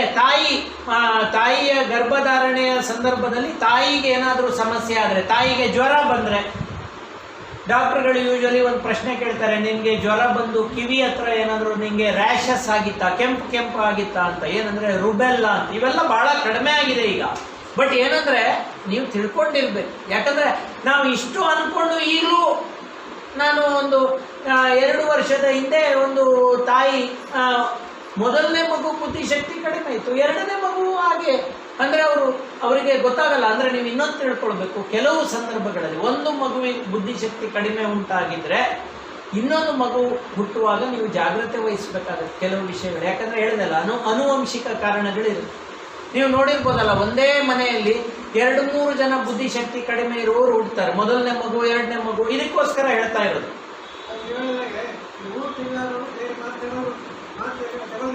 ಹಾಂ, ಡಾಕ್ಟರ್ ಸಜೆಸ್ಟ್ ಮಾಡಿದ್ದು ತಗೊಳ್ಬೇಕು. ಕರೆಕ್ಟ್, ಒಳ್ಳೆ ಪ್ರಶ್ನೆ ಕೇಳಿದ್ರಿ. ಯಾಕಂದ್ರೆ ಅವರು ಫೋಲಿಕ್ ಆಸಿಡ್ ಅಂತಾರೆ, ವಿಟಮಿನ್ಸ್ ಅಂತಾರೆ, ಅಂಥದ್ದನ್ನು ತಗೊಳ್ಬೋದು. ಅರ್ಥ ಆಯ್ತಾ? ಆದರೆ ನೀವು ಗೊತ್ತಿಲ್ಲದೆ ತಲೆನೋವಿಗೆ ತಗೊಳ್ಳೋದು, ಅರ್ಥ ಆಯ್ತಾ? ಇನ್ನು ಕೆಲವು ನಮ್ಮದೇ ಮಾನಸಿಕ ಸಮಸ್ಯೆಗಳಿಗೆ, ಫಿಟ್ಸ್ ಕಾಯಿಲೆಗೆ ಮಾತ್ರೆ ಇರುತ್ತೆ. ಅಂಥ ಟೈಮ್ನಲ್ಲಿ ಡಾಕ್ಟರ್ಗಳು ನಿಮ್ಗೆ ಅಡ್ವೈಸ್ ಮಾಡ್ತಾರೆ ಯಾವ ರೀತಿ ಅದನ್ನು ನೀವು ಇದು ಮಾಡಬೇಕು ಅಂತ. ಅರ್ಥ ಆಯ್ತಾ? ಭಾಳ ಒಳ್ಳೆ ಪ್ರಶ್ನೆ ಕೇಳಿದ್ರಿ. ಇಲ್ಲಾಂದರೆ ಬೇರೆ ಥರ ಮೆಸೇಜ್ ಹೋಗೋದು. ಸರಿ, ಮತ್ತೆ ಇನ್ಫೆಕ್ಷನ್ಸ್. ತಾಯಿಗೆ ಏನಾದರೂ ಇನ್ಫೆಕ್ಷನ್ ಆದರೆ, ಅರ್ಥ ಆಯ್ತಾ? ತಾಯಿಗೆ ಇನ್ಫೆಕ್ಷನ್ ಆಗಿದ್ದು ಅದು ಮಗುವಿಗೆ ಇದಾಗ್ಬೋದು. ಮಗುವಿಗೆ ಇನ್ಫೆಕ್ಷನ್ ಆಗೋದು, ಮಗು ಹುಟ್ಟಿದ ಕೂಡಲೇ ನೀವೆಲ್ಲ ಕೇಳಿರ್ಬೋದು, ಸಡನ್ ಆಗಿ ಅದು ಅಳ್ಳೇ ಇಲ್ಲ ಮಗು. ಅರ್ಥ ಆಯ್ತಾ? ಹುಟ್ಟಿದ ಕೂಡಲೇ ಅಳ್ಳೇ ಇಲ್ಲ, ತಲೆಗೆ ಜ್ವರ ಏರಿದೆ ಅಂತ. ಇದನ್ನು ನಾವು ಎನ್ಕೆಫಲೈಟಿಸ್, ಮೆನಿಂಜೈಟಿಸ್ ಅಂತ ಕರಿತೀವಿ. ಸೊ ಮಗು ಹುಟ್ಟಿದ ಕೂಡಲೇ ಮಗುವಿಗೆ ಏನಾದರೂ ಜ್ವರ ಬಂದರೆ, ಅಥವಾ ಮಗು ತಾಯಿಯ ಜನನ ನಾಳದಲ್ಲಿ ಸಿಕ್ಕಾಕೊಂಡ್ಬಿಟ್ಟಿದೆ, ಫೋರ್ಸೆಪ್ಸ್ ಹಾಕಿದರೂ ಬರ್ತಾ ಇಲ್ಲ, ಅಥವಾ ಮಗು ಡಾಕ್ಟರ್ ತುಂಬ ಕಷ್ಟಪಟ್ಟು ಹೊರಗೆ ತೆಗೆದಿದ್ದಾರೆ ಆದರೆ ತುಂಬ ಹೊತ್ತು ಅಳ್ಳೇ ಇಲ್ಲ. ಇದರ ಅರ್ಥ ಏನಂದರೆ ಮಗುವಿಗೆ ಬ್ರೈನಿಗೆ ಏನೋ ಡ್ಯಾಮೇಜ್ ಆಗಿದೆ ಅಂತ. ಸೊ ಈ ಕಾರಣಗಳಿಂದ. ಮತ್ತು ಇನ್ನೊಂದು ಕಾಸ್ ಇದೆ, ನೀವೆಲ್ಲ ಕೇಳಿರ್ಬೋದು, ಎಂಡೋಸಲ್ಫಾನ್ ಅಂತ ಕೇಳಿದ್ರೆ. ನಮ್ಮ ಜಿಲ್ಲೆಗಳಲ್ಲಿ ಬಹುಶಃ ಇದ್ರ ಬಗ್ಗೆ ಮಾಹಿತಿ ಭಾಳ ಕಡಿಮೆ ಇತ್ತು. ಈಗೀಗ ಸ್ವಲ್ಪ ಮಾಹಿತಿ ಹೊರಗೆ ಬರ್ತಾ ಇದೆ. ಈ ಗಿಡಕ್ಕೆ ಸಿಂಪಡಿಸುವ ಈ ಒಂದು ಇದು ಏನಿದೆ, ಇದರ ಮುಖಾಂತರ, ಅರ್ಥ ಆಯ್ತಾ? ಇದರಿಂದಲೂ ಕೂಡ ಬಹಳಷ್ಟು ಮಕ್ಕಳಲ್ಲಿ ಬುದ್ಧಿಶಕ್ತಿ ಕಡಿಮೆ, ಅಥವಾ ಆ ಮಕ್ಕಳ ಒಂದು ಮೆದುಳಿನ ಬೆಳವಣಿಗೆಯಲ್ಲಿ ವ್ಯತ್ಯಾಸಗಳು ಇವೆಲ್ಲ ಉಂಟಾಗುತ್ತೆ. ಸೊ ಇದನ್ನು ನಾವು ಟಾಕ್ಸಿನ್ಸ್ ಅಂತ ಹೇಳ್ತೇವೆ. ಸೊ ಒಟ್ಟು ಬುದ್ಧಿಮಾಂದ್ಯತೆ ಯಾಕೆ ಬರುತ್ತೆ, ಇವರು ಒಂದೊಂದೇ ಪ್ರಶ್ನೆಗಳನ್ನು ಹಿಡ್ಕೊಂಡು ನಾನು ಪ್ರಿಪೇರ್ ಮಾಡಿದ್ದೇನೆ, ಅದನ್ನೇ ಹೇಳ್ತಾ ಇದ್ದೇನೆ. ಯಾಕೆ ಬರುತ್ತೆ ಅಂದರೆ ಆನುವಂಶಿಕ ಕಾರಣಗಳು, ಕ್ರೋಮೋಸೋಮ್ ಕಾರಣಗಳು, ಮೆದುಳಿನ ಸಮಸ್ಯೆ, ತಾಯಿ ಏನಾದರೂ ಮಾತ್ರೆಗಳು ಇಂಥದನ್ನೆಲ್ಲ ತಗೊಂಡು ಮಗುವಿನ ಮೆದುಳಿನ ಬೆಳವಣಿಗೆಯಲ್ಲಿ ಸಮಸ್ಯೆಗಳು, ಇನ್ಫೆಕ್ಷನ್ಸು ಮತ್ತು ಈ ಟಾಕ್ಸಿನ್ಸ್. ಅರ್ಥ ಆಯ್ತಾ? ಅಂದರೆ ಈ ನಮ್ಮ ಪರಿಸರದ ಕೆಲವು ಇದರಿಂದ, ಟಾಕ್ಸಿನ್ಸ್ಗಳಿಂದ, ಮತ್ತು ಮಾತ್ರೆಗಳು ಅನ್ನುವಾಗ ತಾಯಿ ಮೊದಲ 3 ತಿಂಗಳಲ್ಲಿ ಗೊತ್ತಿಲ್ಲದೆ ತಗೊಂಡಂತ ಮಾತ್ರೆಗಳು, ಗೊತ್ತಿಲ್ಲದೆ ಅಂದ್ರೆ ಅವಳಿಗೆ ಗರ್ಭಿಣಿ ಅಂತ ಗೊತ್ತಿಲ್ಲದೆ ತಗೊಂಡಂತ ಮಾತ್ರೆಗಳು, ಇಂಥವುದರಿಂದ ಬರುತ್ತೆ. ಆದರೆ ವೈದ್ಯರು ಕೊಡುವ ಮಾತ್ರೆ ಅಲ್ಲ, ಅಂದ್ರೆ ಫೋಲಿಕ್ ಆಸಿಡ್, ವಿಟಮಿನ್, ಈ ಮಾತ್ರೆಗಳು ಅಲ್ಲ. ಸೊ ಇದು ಕಾರಣಗಳಾಯ್ತು. ನೆಕ್ಸ್ಟ್, ಆಟಿಸಮ್ ಅಂದ್ರೆ ಏನು ಅಂತ. ಸೊ ಈ ಆಟಿಸಮ್ ಅಂದ್ರೆ ಇದು ಒಂದು ರೀತಿಯ ವಿಚಿತ್ರವಾದ ನರಕ್ಕೆ ಸಂಬಂಧಪಟ್ಟ ರೋಗ. ಇದರಲ್ಲಿ ಈ ಮಕ್ಕಳ ಬುದ್ಧಿಶಕ್ತಿ, ಎಲ್ಲ ಆಟಿಸಮ್ ಇರುವ ಮಕ್ಕಳಿಗೆ ಬುದ್ಧಿಶಕ್ತಿ ಕಡಿಮೆ ಇರಲ್ಲ. ಅರ್ಥ ಆಯ್ತಾ?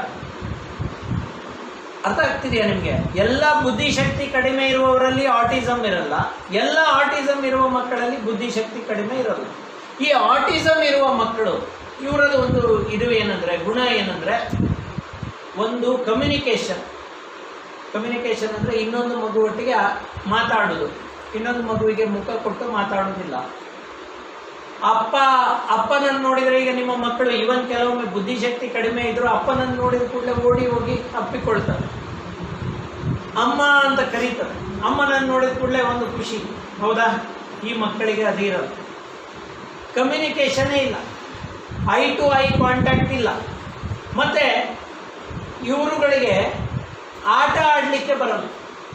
ಈಗ ನೋಡಿ, ನಮ್ಮ ಬೇರೆ ಮಕ್ಕಳು, ಬುದ್ಧಿಶಕ್ತಿ ಕಡಿಮೆ ಇರುವ ಮಕ್ಕಳು, ನೀವು ಆಟದ ಸಾಮಾನು ಕೊಟ್ಟರೆ ಇನ್ನೂ ಒಂದು 4-5 ಜನ ಕುತ್ಕೊಂಡು ಬೇಕಿದ್ರೆ ಆಟ ಆಡ್ತಾರೆ. ಆದರೆ ಈ ಮಗು ಒಂದೇ ಇರುತ್ತೆ. ಇಲ್ಲಿ ಕೆಲವು ಮಕ್ಕಳಿದ್ದಾರಲ್ವ ಆ ಥರ. ಸೊ ಈ ಮಕ್ಕಳು ಬೇರೆಯವ್ರ ಜೊತೆ ಬೆರೆಯಲ್ಲ. ಆಟದ ಸಾಮಾನು ಕೊಟ್ಟರೆ ಪುಡಿ ಡಿಸ್ಟ್ರಾಯ್ ಮಾಡಿಬಿಡ್ತಾರೆ. ಮತ್ತೆ ಹೇಳಿದ್ದೇ ಹೇಳ್ತಾ ಇರ್ತಾರೆ, ಒಂದೇನೋ ಒಂದು ವರ್ಡ್. ನಾನು ಯಾವಾಗಲೂ ಎಕ್ಸಾಂಪಲ್ ಕೊಡೋದು, ಒಂದು ಮಗು ಇತ್ತು, ಯಾವಾಗ ಬಂದರೂ ಅನ್ನಮುಂಡಾಸ್, ಟೋಕ್ಯೋ ಇದೇ ಹೇಳಿದ್ದನ್ನೇ ಹೇಳೋದು. ಇಲ್ಲ ಕೈ ಇಲ್ಲ, ಹೀಗೆ ಮಾಡಿದ್ದನ್ನೇ ಮಾಡೋದು.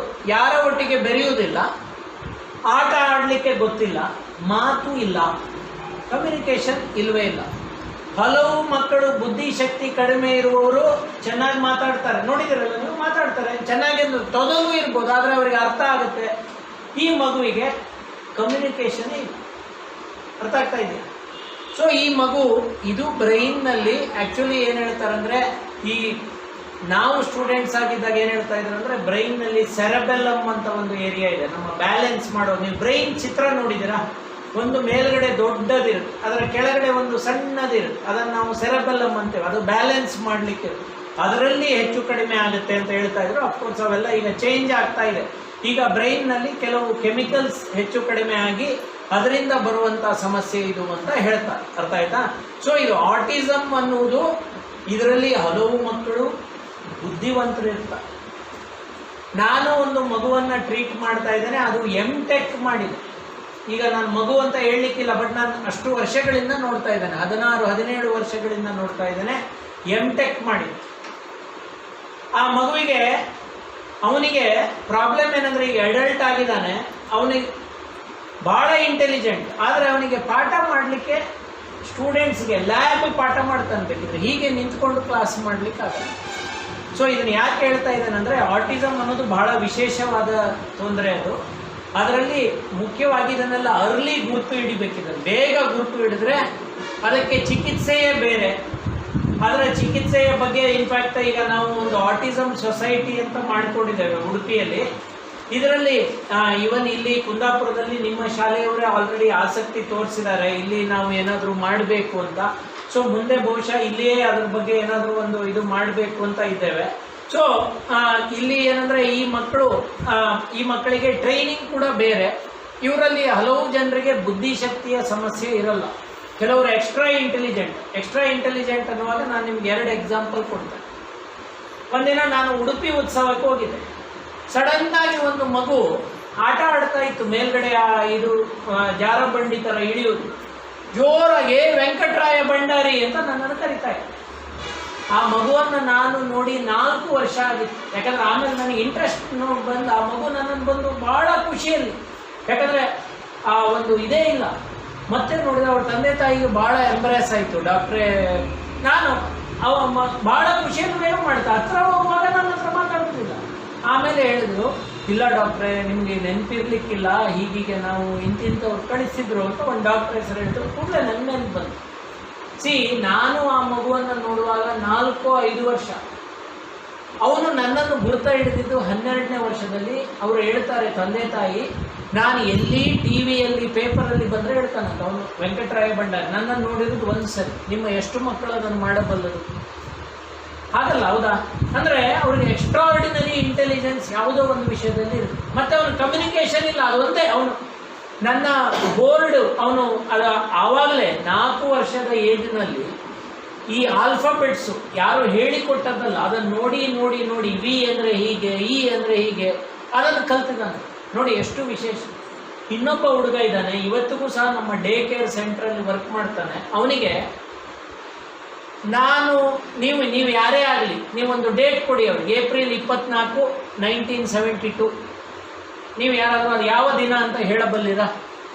ಯಾವ ದಿನ ಬರುತ್ತದು? ಸೋಮವಾರನ, ಮಂಗಳವಾರನ, ಬುಧವಾರನ? ಯಾರಾದರೂ ಹೇಳ್ತೀರಾ? ಅವನು ಹೇಳ್ತಾನೆ. ಅರ್ಥ ಆಯ್ತಾ? ಅವನಿಗೆ ಕೇಳಿದರೆ ಅವನು ಹೇಳ್ತಾನೆ ನಂಗೆ ಗೊತ್ತಿಲ್ಲ. ಅವನ ಮಾತು ಭಾಳ ಕಡಿಮೆ.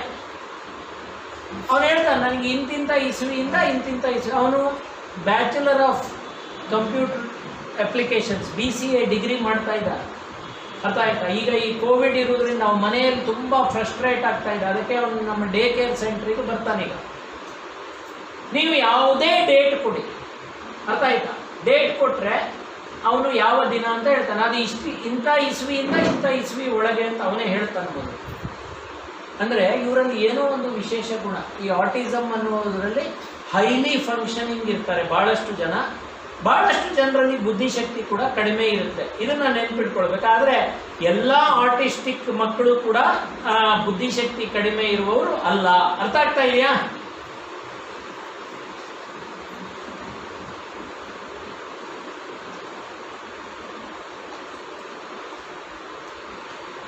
ಈ ಬ್ಲೈಂಡ್ನೆಸ್ ಇದ್ರ ಬಗ್ಗೆ ತುಂಬ ಹೇಳಲ್ಲ, ಆದರೂ ನಿಮಗೆ ಗೊತ್ತಿರಬೇಕು. ಕೆಲವೊಮ್ಮೆ ಏನಂದರೆ ಕೆಲವರು ಟೋಟಲಿ ಕಣ್ಣು ಕಾಣಲ್ಲ, ಕೆಲವರಿಗೆ ಕೆಲವು ಸಮಸ್ಯೆಗಳಿರುತ್ತೆ. ರೆಟಿನೈಟಿಸ್ ಪಿಗ್ಮೆಂಟೋಸಾ ಅಂತ. ಅವ್ರಿಗೆ ಏನಂದರೆ ಹತ್ತಿರ ಹೋಗಿ ನೋಡ್ಬೇಕು. ನೀವು ನೋಡಿದರೆ ನಿಮ್ಗೆ ಗೊತ್ತಾಗುತ್ತೆ. ದಪ್ಪ ಕನ್ನಡಕ ಇರುತ್ತೆ, ಅರ್ಥ ಆಯ್ತಾ? ಹತ್ತಿರ ಹೋಗಿ ನೋಡ್ತಾರೆ, ನೋಡಿದರೆ ಇಲ್ಲ. ಅಂದರೆ ಪಾರ್ಷಿಯಲ್ ಬ್ಲೈಂಡ್ನೆಸ್ ಇರುತ್ತೆ. ಇನ್ನೂ ಕೆಲವರಿಗೆ ಏನಂದರೆ ಕಣ್ಣು ಬೇರೆ ಬೇರೆ ಕಾರಣದಿಂದ ಹುಟ್ಟುವಾಗ ಅಲ್ಲ, ಆಮೇಲೆ ಕೂಡ ಹೋಗ್ಬೋದು. ಏನಾದರೂ ಕಾಯಿಲೆಗಳು, ಕೆಲವು ಕಣ್ಣಿಗೆ ಇದು ಮಾಡುವಂಥ ವೈರಸ್ಗಳಿರುತ್ತೆ, ಇದರಿಂದ ಬ್ಲೈಂಡ್ನೆಸ್ ಬರುವಂಥದ್ದು. ಸೊ ಮತ್ತು ಹಿಯರಿಂಗ್ ಲಾಸ್, ನೀವು ಹೇಳಿದ ಹಾಗೆ ಹಿಯರಿಂಗ್ ಇಂಪೇರ್ಮೆಂಟ್ ಇದ್ದರೆ ಯೂಶ್ವಲಿ ಅದರ ಒಟ್ಟಿಗೆ ಅವರು ಮಾತಾಡಲಿಕ್ಕೆ ಕೂಡ ಬರಲ್ಲ.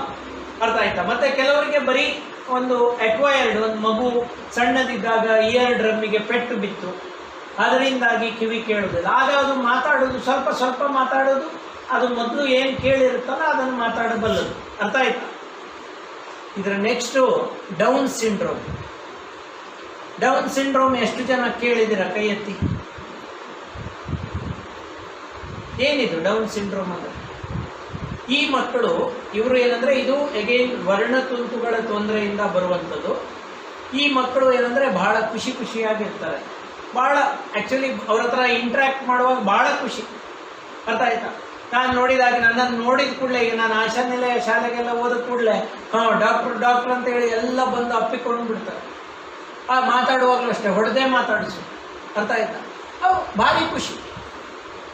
ಈ ಮಕ್ಕಳು ಇವರು ಯೂಶ್ವಲಿ ಏನಂದರೆ ಇವರಲ್ಲಿ ಹೆಚ್ಚಿನ ಡೌನ್ ಸಿಂಡ್ರೋಮ್ ಇರೋರಲ್ಲಿ ಬುದ್ಧಿಶಕ್ತಿ ಕಡಿಮೆ ಇದೆ.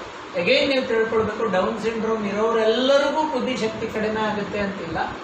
ಆದರೆ ಮೋಸ್ಟ್ ಆಫ್ ದೆಮ್ ಅವರು ಏನಂದರೆ ಈ ಕಣ್ಣೆಲ್ಲ ಸಣ್ಣದಿರುತ್ತೆ ಅವ್ರಿಗೆ. ಅರ್ಥ ಆಯ್ತಾ? ಅಥವಾ ಇಲ್ಲಿ ಇದಿದೆಯಲ್ಲ, ಏನು ಹೇಳ್ತಾರೆ, ನನಗೆ ಕನ್ನಡ ಇದು ಬರ್ತಾ ಇಲ್ಲ, ಇದು ಚಪ್ಪಟೆಯಾಗಿರುತ್ತೆ. ಅರ್ಥ ಆಯ್ತಾ?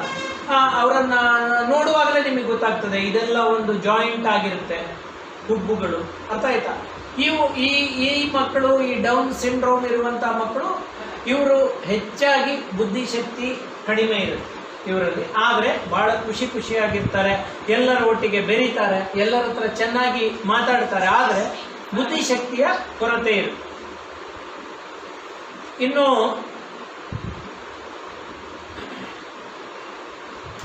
ಕೆಲವು ಮಕ್ಕಳಲ್ಲಿ ಬಹಳ ಕಡಿಮೆ ಆದರೂ ನಿಮಗೆ ಗೊತ್ತಿರಬೇಕು, ಸಣ್ಣ ವಯಸ್ಸಿನಲ್ಲಿ ಅಘಾತಗಳಾಗಿದ್ದರೆ ಇದನ್ನು ನಾವು ಸೈಕೋಸೋಷಿಯಲ್ ಡ್ವಾರ್ಫಿಸಮ್ ಅಂತ ಕರಿತೇವೆ, ಅಥವಾ psychosocial cause for intellectual disability ಅಂತ. ಮಗುವಿನ ಮೇಲೆ ಯಾರಾದರೂ ಲೈಂಗಿಕವಾಗಿ ಒಂದು ಶೋಷಣೆ ಮಾಡಿದರೆ, ಅಥವಾ ಮನೆಯಲ್ಲಿ ತುಂಬ ಸಣ್ಣ ವಯಸ್ಸಿನಲ್ಲಿ ಮಗು ಅಪ್ಪ ಅಮ್ಮನನ್ನು ಕಳೆದುಕೊಂಡು ಎಲ್ಲಿಯೋ ಒಂದು ಯಾರದೋ ಜೊತೆ ಇದ್ದು ಅನಗತ್ಯ ಮಗುವಿನ ಹಾಗೆ ಇದ್ದು ಅಪ್ಪ ಅಮ್ಮ ಅಂದರೆ ಇಲ್ಲದ ಈ ಮಗುವನ್ನು ಅವರು ತುಂಬ ಹಿಂಸೆ ಮಾಡ್ತಾ ಇದ್ದಾರೆ, ಅಂತಹ ಸಂದರ್ಭಗಳಲ್ಲಿ ಇನ್ನೂ ಕೆಲವೊಮ್ಮೆ ತಾಯಿ ತಂದೆಯರು ಕೂಡ ಮಗುವನ್ನು ಕೇರೆ ಮಾಡೋದಿಲ್ಲ. ಅವರು ಕುಡಿದು ಬಿಟ್ಟು ಇರ್ತಾರೆ, ಕುಡಿತಾರೆ, ಹೊರಗಡೆ ಕೆಲಸ ಮಾಡ್ತಾರೆ, ಸಂಜೆ ಬಂದು ಕುಡಿತಾರೆ, ಮಗುವಿನ ಬೆಳವಣಿಗೆಗೆ ಕಾರಣವೇ ಅವರು ಗಮನವೇ ಕೊಡುವುದಿಲ್ಲ, ಶಾಲೆಗೆ ಸರಿಯಾಗಿ ಹಾಕಲ್ಲ. ಅಂತಹ ಸಂದರ್ಭದಲ್ಲಿ ಕೂಡ ಕೆಲವು ಮಕ್ಕಳು ಬುದ್ಧಿಶಕ್ತಿಯ ಕೊರತೆಯಿಂದ ಇದು ಬಳಲಬಹುದು ಅಂತ. ಸೊ ನೆಕ್ಸ್ಟ್ ಬರುವುದು, ಈ ಮಕ್ಕಳಿಗೆ ನಾವು ಹೇಗೆ ಸಹಾಯ ಮಾಡಬಹುದು. ಮೊದಲನೇದಾಗಿ ಅಪ್ಪ ಅಮ್ಮನಿಗೆ ನಾನು ನಿಜ ಹೇಳ್ತೇನೆ, ನಿಮ್ಗೆಲ್ಲರಿಗೂ ಸಲ್ಯೂಟ್, ಖಂಡಿತ ಹೇಳ್ತೇನೆ. ನಾನು ನೋಡಿದ್ದೇನೆ, ಪ್ರತಿಯೊಬ್ಬರಿಂದ ನಾನು ಕಲ್ತಿದ್ದೆ. ಎಷ್ಟೋ ಜನ ನೀವು the way you look after your children, ನಿಜವಾಗ್ಲೂ ಭಾಳ ಖುಷಿ ಆಗ್ತದೆ. ನಾನು ನಿಮಗೆ ಹಲವು ಮಾದರಿಗಳು ನಾನೇ ನೋಡಿದೆ. ನಾನು ಯೂಶ್ವಲಿ ಹೆಸರು ಹೇಳಲ್ಲ, ಬಟ್ ಆದರೆ ನಾನು ನೋಡಿದ ಘಟನೆ, ನೀವು ಅದು ಊಹಿಸಿದರೆ ತೊಂದರೆ ಇಲ್ಲ, ಬಟ್ ನಾನು ನಿಮಗೆ ಆ್ಯಸ್ ಎ ಡಾಕ್ಟರ್ ನಿಮಗೆ ಹೇಳೋದು, ಕೆಲವು ಮಕ್ಕಳು ಈಗ ಮೊನ್ನೆ ಒಂದು ತಾಯಿ ನನಗೆ, ನಾವು ಇದು ಏನು ಆಟಿಸಮ್ ಬಗ್ಗೆ ನಾನೊಂದು ಲೇಖನ ಬರೆದಿದ್ದೆ. ಆಗ ಎಷ್ಟು ಖುಷಿಯಾಗಿ ಮಂಗಳೂರಿನ ತಾಯಿ ಆ ಲೇಖನವನ್ನು ಓದಿದ ಮೇಲೆ ನಂಗೆ ಒಂದು ಫೋಟೋ ಕಳಿಸಿದ. ಅವಳ ಮಗಂದು, ಅವನು ನ್ಯಾಷನಲ್ ಪ್ಯಾರಾ ಒಲಿಂಪಿಕ್ಸ್ನಲ್ಲಿ ಚಾಂಪಿಯನ್ ಆಗಿದೆ, ಅರ್ಥ ಆಯ್ತಾ. ಇನ್ನೊಂದು ಮಣಿಪಾಲದ ಒಂದು ಮಗು ಇದೆ, ಅದು ಪ್ಯಾರಾ ಒಲಿಂಪಿಕ್ಸ್ ಇಂಟರ್ನ್ಯಾಷನಲ್ ಲೆವೆಲ್ವರೆಗೆ ಹೋಗುತ್ತೆ.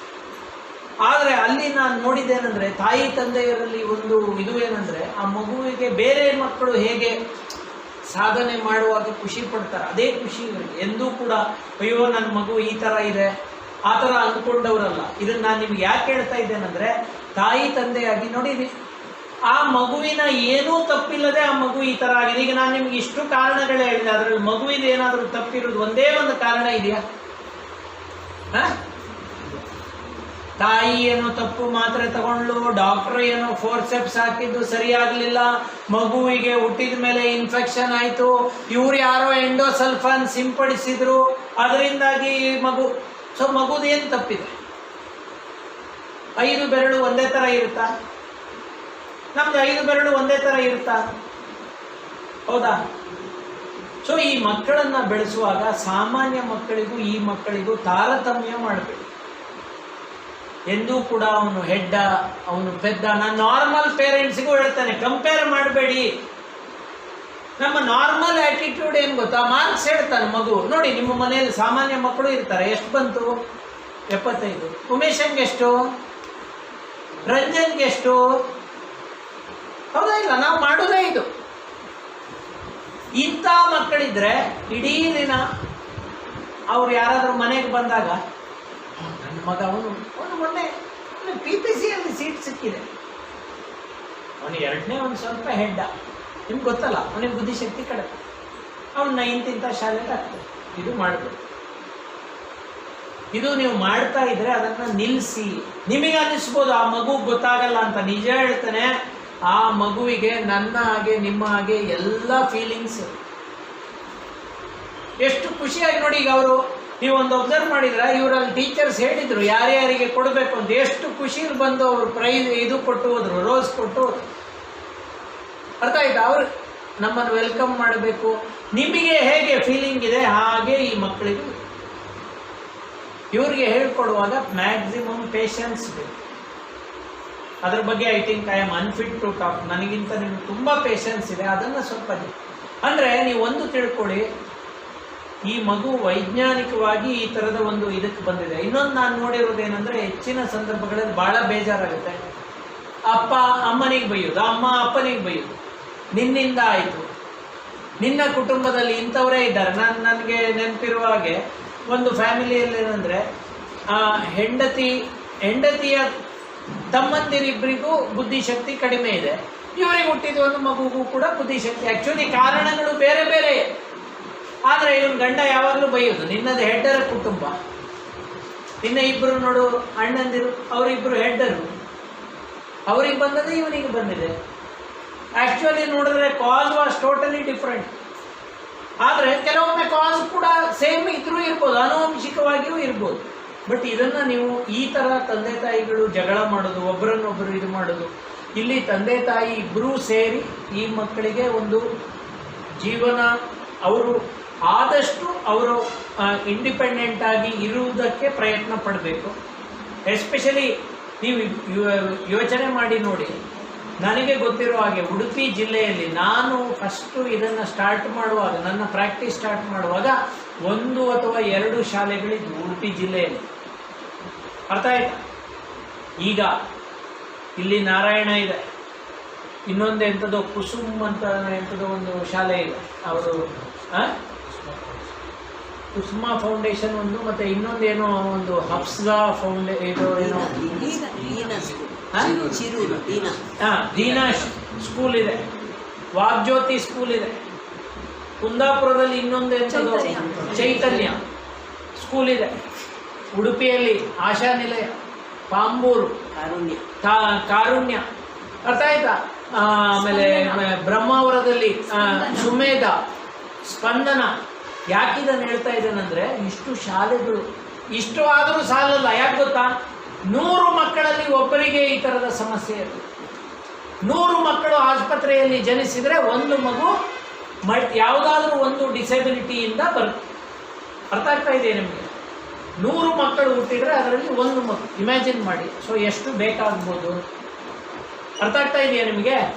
ಸೊ ನೀವು ಈ ಮಗುವನ್ನು ಬೆಳೆಸುವಾಗ ಇವಕ್ಕೆ ಏನು ಈಗ ಮೊದಲಿಗೆ ಕಂಪೇರ್ ಮಾಡಿದರೆ ಭಾಳ ವಿಶಿಷ್ಟವಾದ, ಇಲ್ಲಿ ಈಗ ಶಾಲೆಯಲ್ಲಿ ಏನು ಮಾತ್ರ ಒಂದೇ ಹೇಳ್ತೇನೆ, ದಯವಿಟ್ಟು ಇಲ್ಲಿ ನಾನು ನೋಡಿದ್ದೇನೆ, ಇಲ್ಲಿ ಟೀಚರ್ಸ್ ಕೂಡ ಒಪ್ತಾರೆ ಅಂತ ಅಂದ್ಕೊಳ್ತೇನೆ.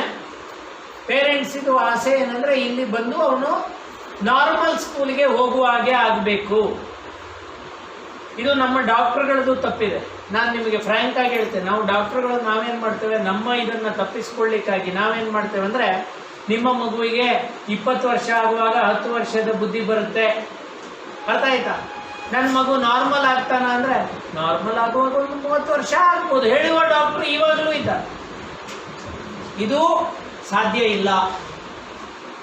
ನಾನೊಬ್ಬ ವೈದ್ಯ, ಆದರೆ ಇದು ನಾವು ಯಾಕೆ ಅಂದರೆ, ಇದು ನಾವು ಥೆರಪಿಟಿಕ್ ನಿಹಿಲಿಸಮ್ ಅಂತೀವಿ. ನಮ್ಮ ತಲೆಯಲ್ಲಿ ಏನಂದರೆ, ಇದು ಮುಗೀತು, ಹೇಗಾದರೂ ಮಾಡಿ ಜಾರ್ಕೋಬೇಕು ಅಂತ. It is a fact.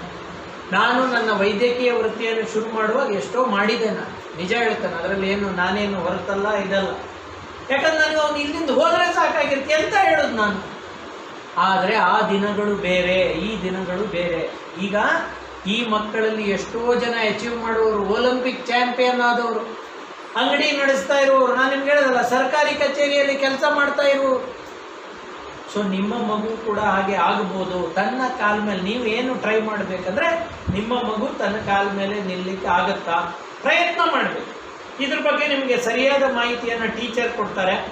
Teachers ಇಲ್ಲಿ ಪಾಠ ಮಾಡುವುದು ಹೇಗೆ ಅಂದರೆ, ಮಗುವಿಗೆ ಒಂದು ಅಟೆನ್ಷನ್ ಇರುವ ಹಾಗೆ, ಒಂದು ಗಮನ ಕೊಡುವ ಹಾಗೆ ಮಾಡ್ಲಿಕ್ಕೆ ಆಗ್ತದ ನೋಡ್ತಾರೆ. ಕೆಲವು ಮಕ್ಕಳಲ್ಲಿ ಅತಿ ಚಟುವಟಿಕೆ, ಕೂತ್ಕೊಳ್ಳೋದು, ಸಾಮಾನು ಬಿಸಾಕೋದು, ಅರ್ಥ ಆಯ್ತಾ?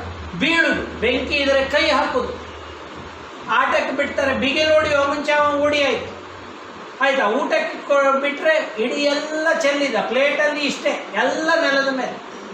ಸೊ ಇದು ಇಂಪ್ರೂವ್ ಮಾಡ್ಲಿಕ್ಕಾಗುತ್ತಾ ನೋಡ್ತಾರೆ. ಆಮೇಲೆ ಅವರಿಗೆ ಬೇರೆ ಮೆಥಡ್ಸ್ ಇದೆ ಹೇಳಿಕೊಡೋದು. ಅದಕ್ಕೆ ಸರ್ಕಾರ ಅವರಿಗೆ ಒಂದು ಸಿಲೆಬಸ್ ಥರ ಇದು ಮಾಡಿರ್ತಾರೆ. ಎಲ್ಲ ಟೀಚರ್ಸು ಅವರು ಇಲ್ಲಿ ಬೇರೆ ಟೀಚರ್ಸ್ ಅವರಿಗೆ ಟ್ರೈನ್ ಮಾಡ್ತಾರೆ, ಇಲ್ಲ ಕೆಲವರು ಟ್ರೈನ್ಡ್ ಇದ್ದಾರೆ, ಅದರಲ್ಲಿ ಕೋರ್ಸ್ ಮಾಡಿದವರಿದ್ದಾರೆ, ಅವರು ಸರಿಯಾಗಿ ಈ ಮಕ್ಕಳಿಗೆ ಟ್ರೈನಿಂಗ್ ಅನ್ನು ಕೊಡ್ತಾರೆ. ಅರ್ಥ ಆಗ್ತಾ ಇದೆಯಾ? ಸೊ ಅವ್ರ ಮೇಲೆ ಒತ್ತಡ ತರಬೇಡಿ. ಮತ್ತೆ ಅವರು ಮಾಡೋದೇನೆಂದರೆ, ಇವರಿಗೆ ಹೊಸ ಹೊಸ ವಿಷಯಗಳನ್ನು ಕಲೀಲಿಕ್ಕೆ ಅವಕಾಶ ಮಾಡಿಕೊಡ್ತಾರೆ. ಈಗ ನೋಡಿ, ಇದು ರೋಸ್ ಎಷ್ಟು ಚಂದ ಇದೆ, ನೀವು ಮಾಡ್ಲಿಕ್ಕೆ ಆಗ್ತದ?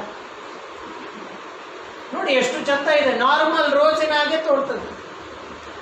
ಇದನ್ನು ಯಾಕೆ ಹೇಳ್ತಾ ಇದ್ದೇನೆ ಅಂದರೆ ಈ ಮಕ್ಕಳಲ್ಲಿ ವಿಶೇಷವಾದ ಒಂದು ಕರಕುಶಲತೆ ಕರಕೌಶಲ್ಯಗಳನ್ನು ಮಾಡುವುದು ಇದೆಲ್ಲ ಕೆಲವು ಮಕ್ಕಳಲ್ಲಿ ಇರುತ್ತೆ. ಬಹಳ ನೀಟಾಗಿ ಮಾಡುವಂಥ ಮಕ್ಕಳಿದ್ದಾರೆ.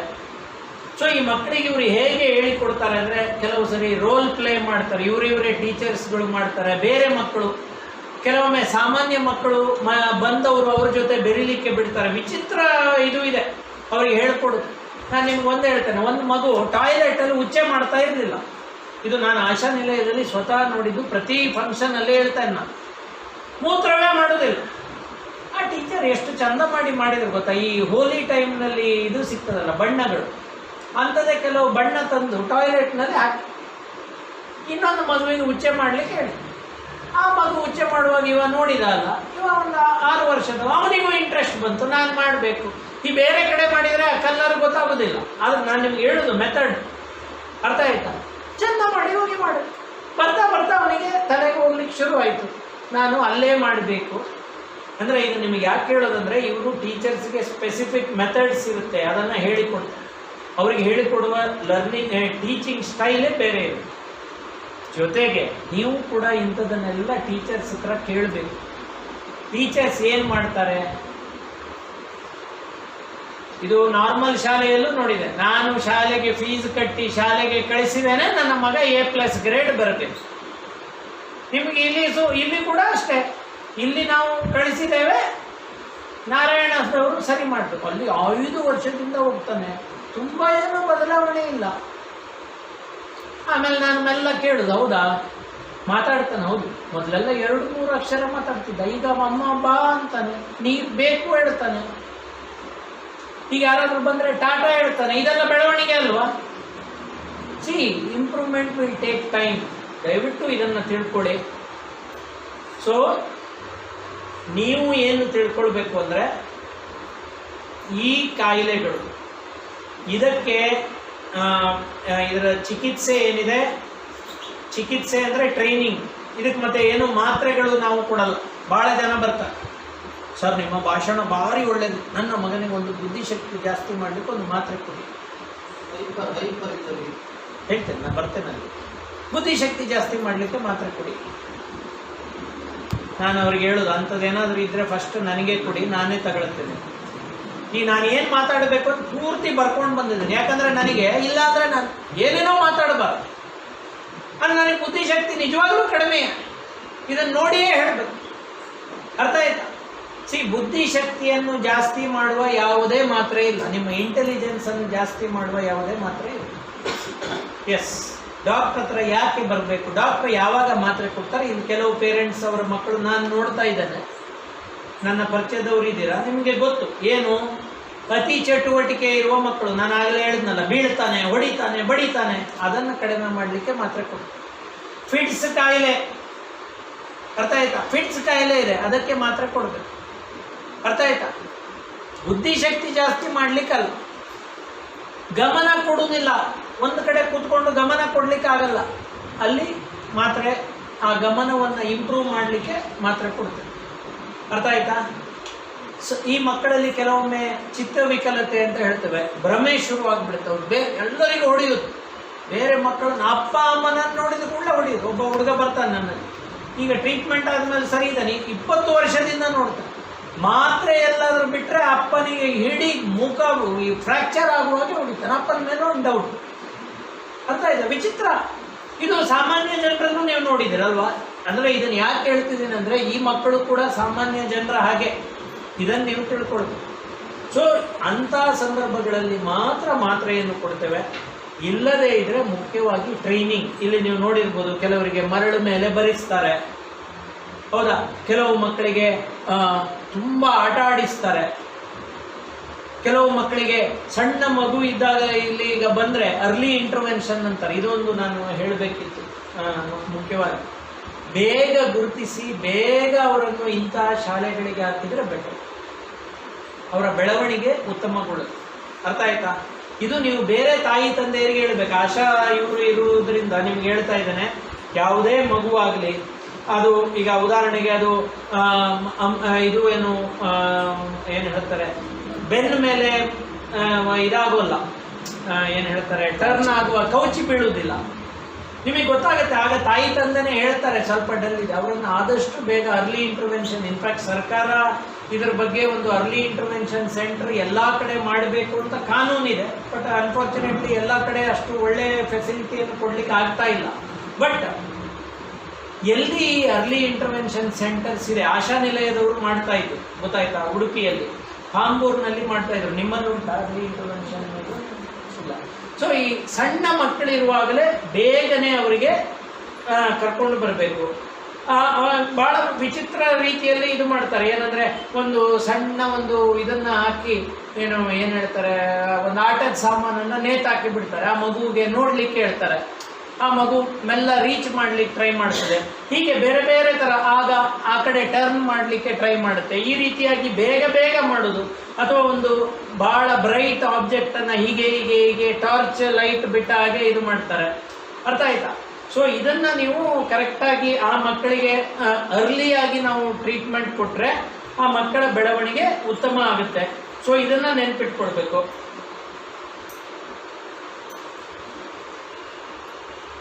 ಮತ್ತೆ ಮುಖ್ಯವಾಗಿ ಈ ಶಾಲೆಗಳಲ್ಲಿ ಅವರು ಹೇಳಿಕೊಡೋದು ಒಂದು ಡೈಲಿ ಲಿವಿಂಗ್, ಅದಕ್ಕೆ ಬೇಕಾದಂಥದ್ದು ಬಟ್ಟೆ ಹಾಕ್ಕೊಳ್ಳೋದು, ಬಾತ್ರೂಮ್ಗೆ ಹೋಗೋದು, ಬಾತ್ರೂಮ್ಗೆ ಹೋಗಿ ಪಾಯ್ಖಾನೆ ಆದಮೇಲೆ ನೀರು ಹಾಕೋದು, ಊಟ ಮಾಡೋದು. ಇದನ್ನು ನಾವು ADL ಅಂತ ಕರಿತೇವೆ. ಏನು ಹೇಳಿ? ADL ಅಂದರೆ ಆ್ಯಕ್ಟಿವಿಟೀಸ್ ಆಫ್ ಡೈಲಿ ಲಿವಿಂಗ್. ಅರ್ಥ ಆಯ್ತಾ? ಇದನ್ನು ಹೇಳಿಕೊಡ್ತಾರೆ. ಎರಡನೇದು ಕಮ್ಯುನಿಕೇಷನ್. ಏನಾದರೂ ಹೇಳಿದರೆ ಅದು ಏನು ಅಂತ ಅರ್ಥ ಮಾಡ್ಕೊಳ್ಳೋದು. ಸುಮ್ಮನಿರು ಅಂದಾಗ ಸುಮ್ಮನಿರ್ಬೇಕು. ಅರ್ಥ ಆಯ್ತಾ? ಆನ್ಸರ್ ಮಾಡೋದು. ಇದು ಏನು ಅಂದರೆ ಇದು ಆ್ಯಪಲ್, ಅವ್ರು ಯಾರು, ಅಪ್ಪ, ಇಂಥದ್ದು. ಇದು ಎರಡನೇದು. ಮೂರನೇದು ಸಾಮಾಜಿಕ ಕೌಶಲ್ಯಗಳು. ಇನ್ನೊಂದು ಮಗುವಿನೊಟ್ಟಿಗೆ ಹೇಗೆ ಆಟ ಆಡಬೇಕು, ಅಪ್ಪನ ಹತ್ರ ಹೇಗೆ ಮಾತಾಡಬೇಕು, ಯಾರೋ ಹೊರಗಿನವರು ಬಂದರೆ ಗಂಭೀರವಾಗಿರಬೇಕು, ಈ ಥರದ ವಿಚಾರಗಳನ್ನು ಹೇಳಿಕೊಡೋದು. ಆಮೇಲೆ ಮಾಡಬಾರದ ಬಿಹೇವಿಯರ್ಸನ್ನು ಮಾಡಬಾರದು ಅನ್ನೋದನ್ನು ಹೇಳಿಕೊಡೋದು. ಅರ್ಥ ಆಯ್ತು? ಇದು ಏನಾಗುತ್ತೆ ಅಂದರೆ ಇದು ಕೂಡ ಬದಲಾಗುತ್ತೆ. ಫಸ್ಟು ಮಕ್ಕಳು ಸರಿ ಇರ್ತಾರೆ. 13-14 ವರ್ಷ ಆಗುವಾಗ ಅವರಲ್ಲಿ ಕೆಲವು ನಿಮಗೆ ಆಶ್ಚರ್ಯ ಆಗುತ್ತೆ. ಭಾಳ ಜನ ಕೇಳೋದು, ಸರ್ ಅವನಿಗೆ ಬುದ್ಧಿಶಕ್ತಿ ಕಡಿಮೆ ಅಂತೀರ, ಇದೆಲ್ಲ ಹೇಗೆ ಗೊತ್ತಾಗುತ್ತೆ ಅಂತ. ಮುಟ್ಟಬಾರದ ಜಾಗಕ್ಕೆ ಮುಟ್ಲಿಕ್ಕೆ ಶುರು ಮಾಡ್ಕೊತಾನೆ ಅವನಿಗೆ ಅವನ ಮೂತ್ರ ಮಾಡುವ ಜಾಗವನ್ನು ಮುಟ್ಟೋದು. ಅರ್ಥ ಆಯ್ತಾ? ಹಸ್ತಮೈಥುನ ಮಾಡೋದು, ಇಂಥದನ್ನೆಲ್ಲ ಮಾಡ್ತಿರ್ತಾನೆ. So unwanted behaviour. ಸಣ್ಣವರಿದ್ದಾಗ ನೀವು ನೋಡಿರ್ಬೋದು, ಕೆಲವು ಮಕ್ಕಳು ತೆಗೆದು ಗೋಡೆಗೆ ತಲೆ ಹೊಡ್ಕೊಳ್ತಾರೆ. ಅರ್ಥ ಆಯ್ತಾ? ಕಚ್ಚಿಕೊಂಡು ಗಾಯ ಮಾಡ್ಕೊಳ್ತವೆ. ಸೊ ಇಂಥ ಬಿಹೇವಿಯರ್ಸ್ಗಳನ್ನು ಕಡಿಮೆ ಮಾಡೋದು. ಅರ್ಥ ಆಯ್ತಾ? ಇದನ್ನು ಶಾಲೆಯಲ್ಲಿ ಅವರು ಪ್ರಯತ್ನ ಮಾಡ್ತಾರೆ. ಮತ್ತು ಬೇರೆ ಮಕ್ಕಳ ಒಟ್ಟಿಗೆ ಇದ್ದಾಗ ಏನಾಗುತ್ತಂದರೆ, ಈಗ ಇಂಥ ಮಕ್ಕಳು ಮನೆಯಲ್ಲೇ ಇದ್ದರೆ ಪ್ರಾಬ್ಲಮ್ ಏನಂದರೆ, ಅವರು ಬೇರೆ ಮಕ್ಕಳನ್ನು ನೋಡದೇ ಇದ್ದಾಗ ಅವರು ಒಂದು ವಿಚಿತ್ರವಾಗಿ ಬೆಳೀತಾರೆ. ಹೌದಾ ಇಲ್ಲ? ಈಗ ನೀವು ಶಾಲೆಗೆ ಹೋಗದೇ ಇದ್ದರೆ ನಾವು ಹೇಗಿರ್ತಾ ಇದ್ವಿ, ಕರೆಕ್ಟ್ ಅಲ್ವಾ? ಸೊ ಈ ಮಕ್ಕಳು ಇಲ್ಲಿ ಶಾಲೆಗೆ ಬಂದಾಗ ಎಷ್ಟೋ ಮಕ್ಕಳು ನಾನು ನೋಡಿದ್ದೇನೆ, ಸ್ಕೂಲಿಗೆ ಹಾಕಿದ ಕೂಡಲೇ ಈ ಥರ ಇಂಟೆಲೆಕ್ಚುವಲ್ ಡಿಸಬಿಲಿಟಿ, ಇದೇ ಚೇಂಜ್. ಭಾಳ ಖುಷಿ. ಅವರು ಬೇರೆಯವರನ್ನು ನೋಡಿ ಬುದ್ಧಿ ಕಲಿತಾರೆ, ಬೇರೆಯವರ ಇದನ್ನು ಕಲಿತಾರೆ. ಬುದ್ಧಿಶಕ್ತಿ ಕಡಿಮೆ ಇದ್ದರೂ ಕೂಡ ಕಲಿತಾರೆ, ಕೋಆಪರೇಷನ್ ಕಲಿತಾರೆ. ಯಾರಾದರೂ ಪೆಟ್ಟು ಹೊಡೆದ್ರೆ ಅದು ಹೇಳಬೇಕು ಅನ್ನೋದನ್ನು ಕಲಿತಾರೆ. ಕೆಲವು ಮಕ್ಕಳು ಇಂಡಿಪೆಂಡೆಂಟ್ ಆದದ್ದನ್ನು ನಾನು ನೋಡಿದ್ದೇನೆ ಇಂಥ ಶಾಲೆಗಳಲ್ಲಿ.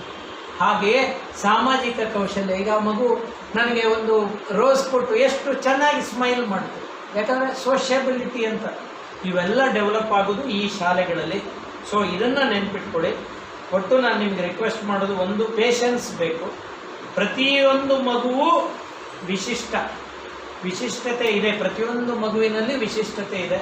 ಆ ವಿಶಿಷ್ಟತೆಯನ್ನು ಗಮನಿಸಿ ಅದಕ್ಕೆ ಇಂಪಾರ್ಟೆನ್ಸ್ ಕೊಡಿ. ಮತ್ತು ಈ ಮಕ್ಕಳನ್ನು ಟ್ರೈನ್ ಮಾಡುವಾಗ ಸ್ಟೆಪ್ ಬೈ ಸ್ಟೆಪ್, ಒಂದೇ ಸರಿ ನೀನು ಹೋಗು, ನೀನು ಮೇಲೋಗಿ ಡಾಕ್ಟ್ರಿಗೆ ಹೋಗಿ ಬೊಂಡ ತೊಗೊಂಡು ಬಾ ಅಂತ ಹೇಳಿದರೆ ಆಗಲ್ಲ. ನೀನು ಹೀಗೆ ಹೋಗು, ಇಲ್ಲಿ ಬಲಗಡೆ ಹೋಗು, ಅಲ್ಲಿ ಹೋದರೆ ನೀನು ಫಸ್ಟ್ ಟೇಬಲ್ ಅಲ್ಲಿ ಬೊಂಡ ಇದೆ ತೊಗೊಂಡು ಬರುವ ಮಕ್ಕಳಿಗೆ ಭಾಳ ಚೆಂದ ಮಾಡಿ. ಸೊ ಸ್ಟೆಪ್ ಬೈ ಸ್ಟೆಪ್ ಹೇಳಿಕೊಡ್ಬೇಕು. ಇದು ನೀವು ನೆನ್ಪಿಟ್ಕೊಳ್ಬೇಕು. ಆದಷ್ಟು ಸಾಮಾನ್ಯ ಮಕ್ಕಳಿಗೂ ಹೇಳ್ತೇನೆ, ಸಾಮಾನ್ಯ ಮಕ್ಕಳಿಗೂ ಈ ಮಕ್ಕಳಿಗೂ ಪ್ರೈಸ್ ಪಬ್ಲಿಕ್ಲಿ, ಸ್ಕೋಲ್ಡ್ ಪ್ರೈವೇಟ್ಲಿ. ಮಗು ತಪ್ಪು ಮಾಡಿದರೆ ಎಲ್ಲರ ಮುಂದೆ ಬೆಲ್ಟ್ ಹಿಡ್ಕೊಂಡು ಬೀಸುವುದಲ್ಲ, ಅಥವಾ ಚಿವುಟುವುದಲ್ಲ, ಹೊಡೆಯುವುದಲ್ಲ.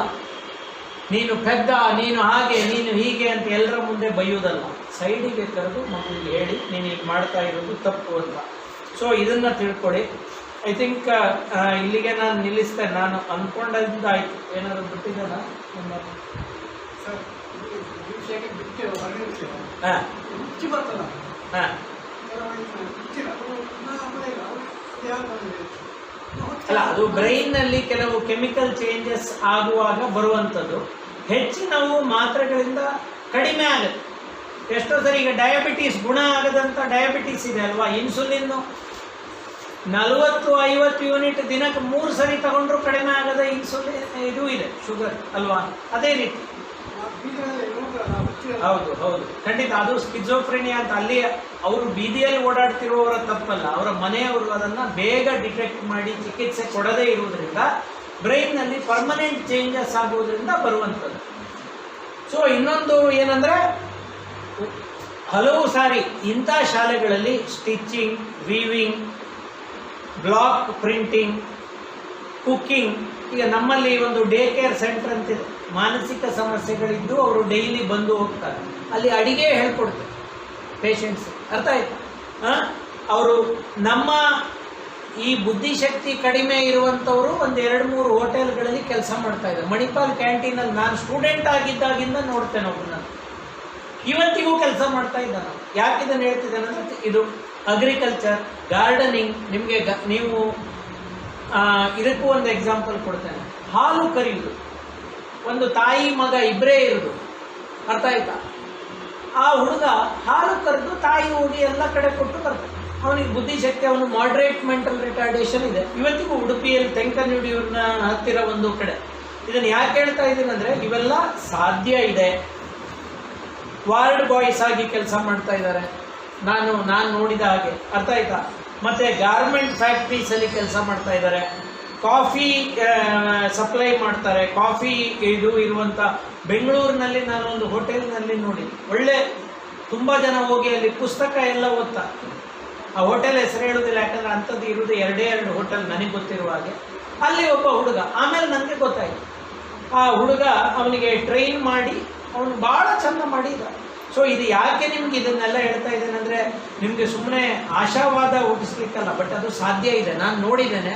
ಯಾರೋ ಒಬ್ಬರ ಮನೆಯಲ್ಲಿ ಸಾಧ್ಯ ಇದೆ ಅಂದರೆ ನಿಮ್ಮ ಮನೆಯಲ್ಲಿ ಕೂಡ ಸಾಧ್ಯ ಅನ್ನೋದು ನಿಮಗೆ ತಿಳಿಬೇಕು ಅಂತ. So I think I stop ನಾ.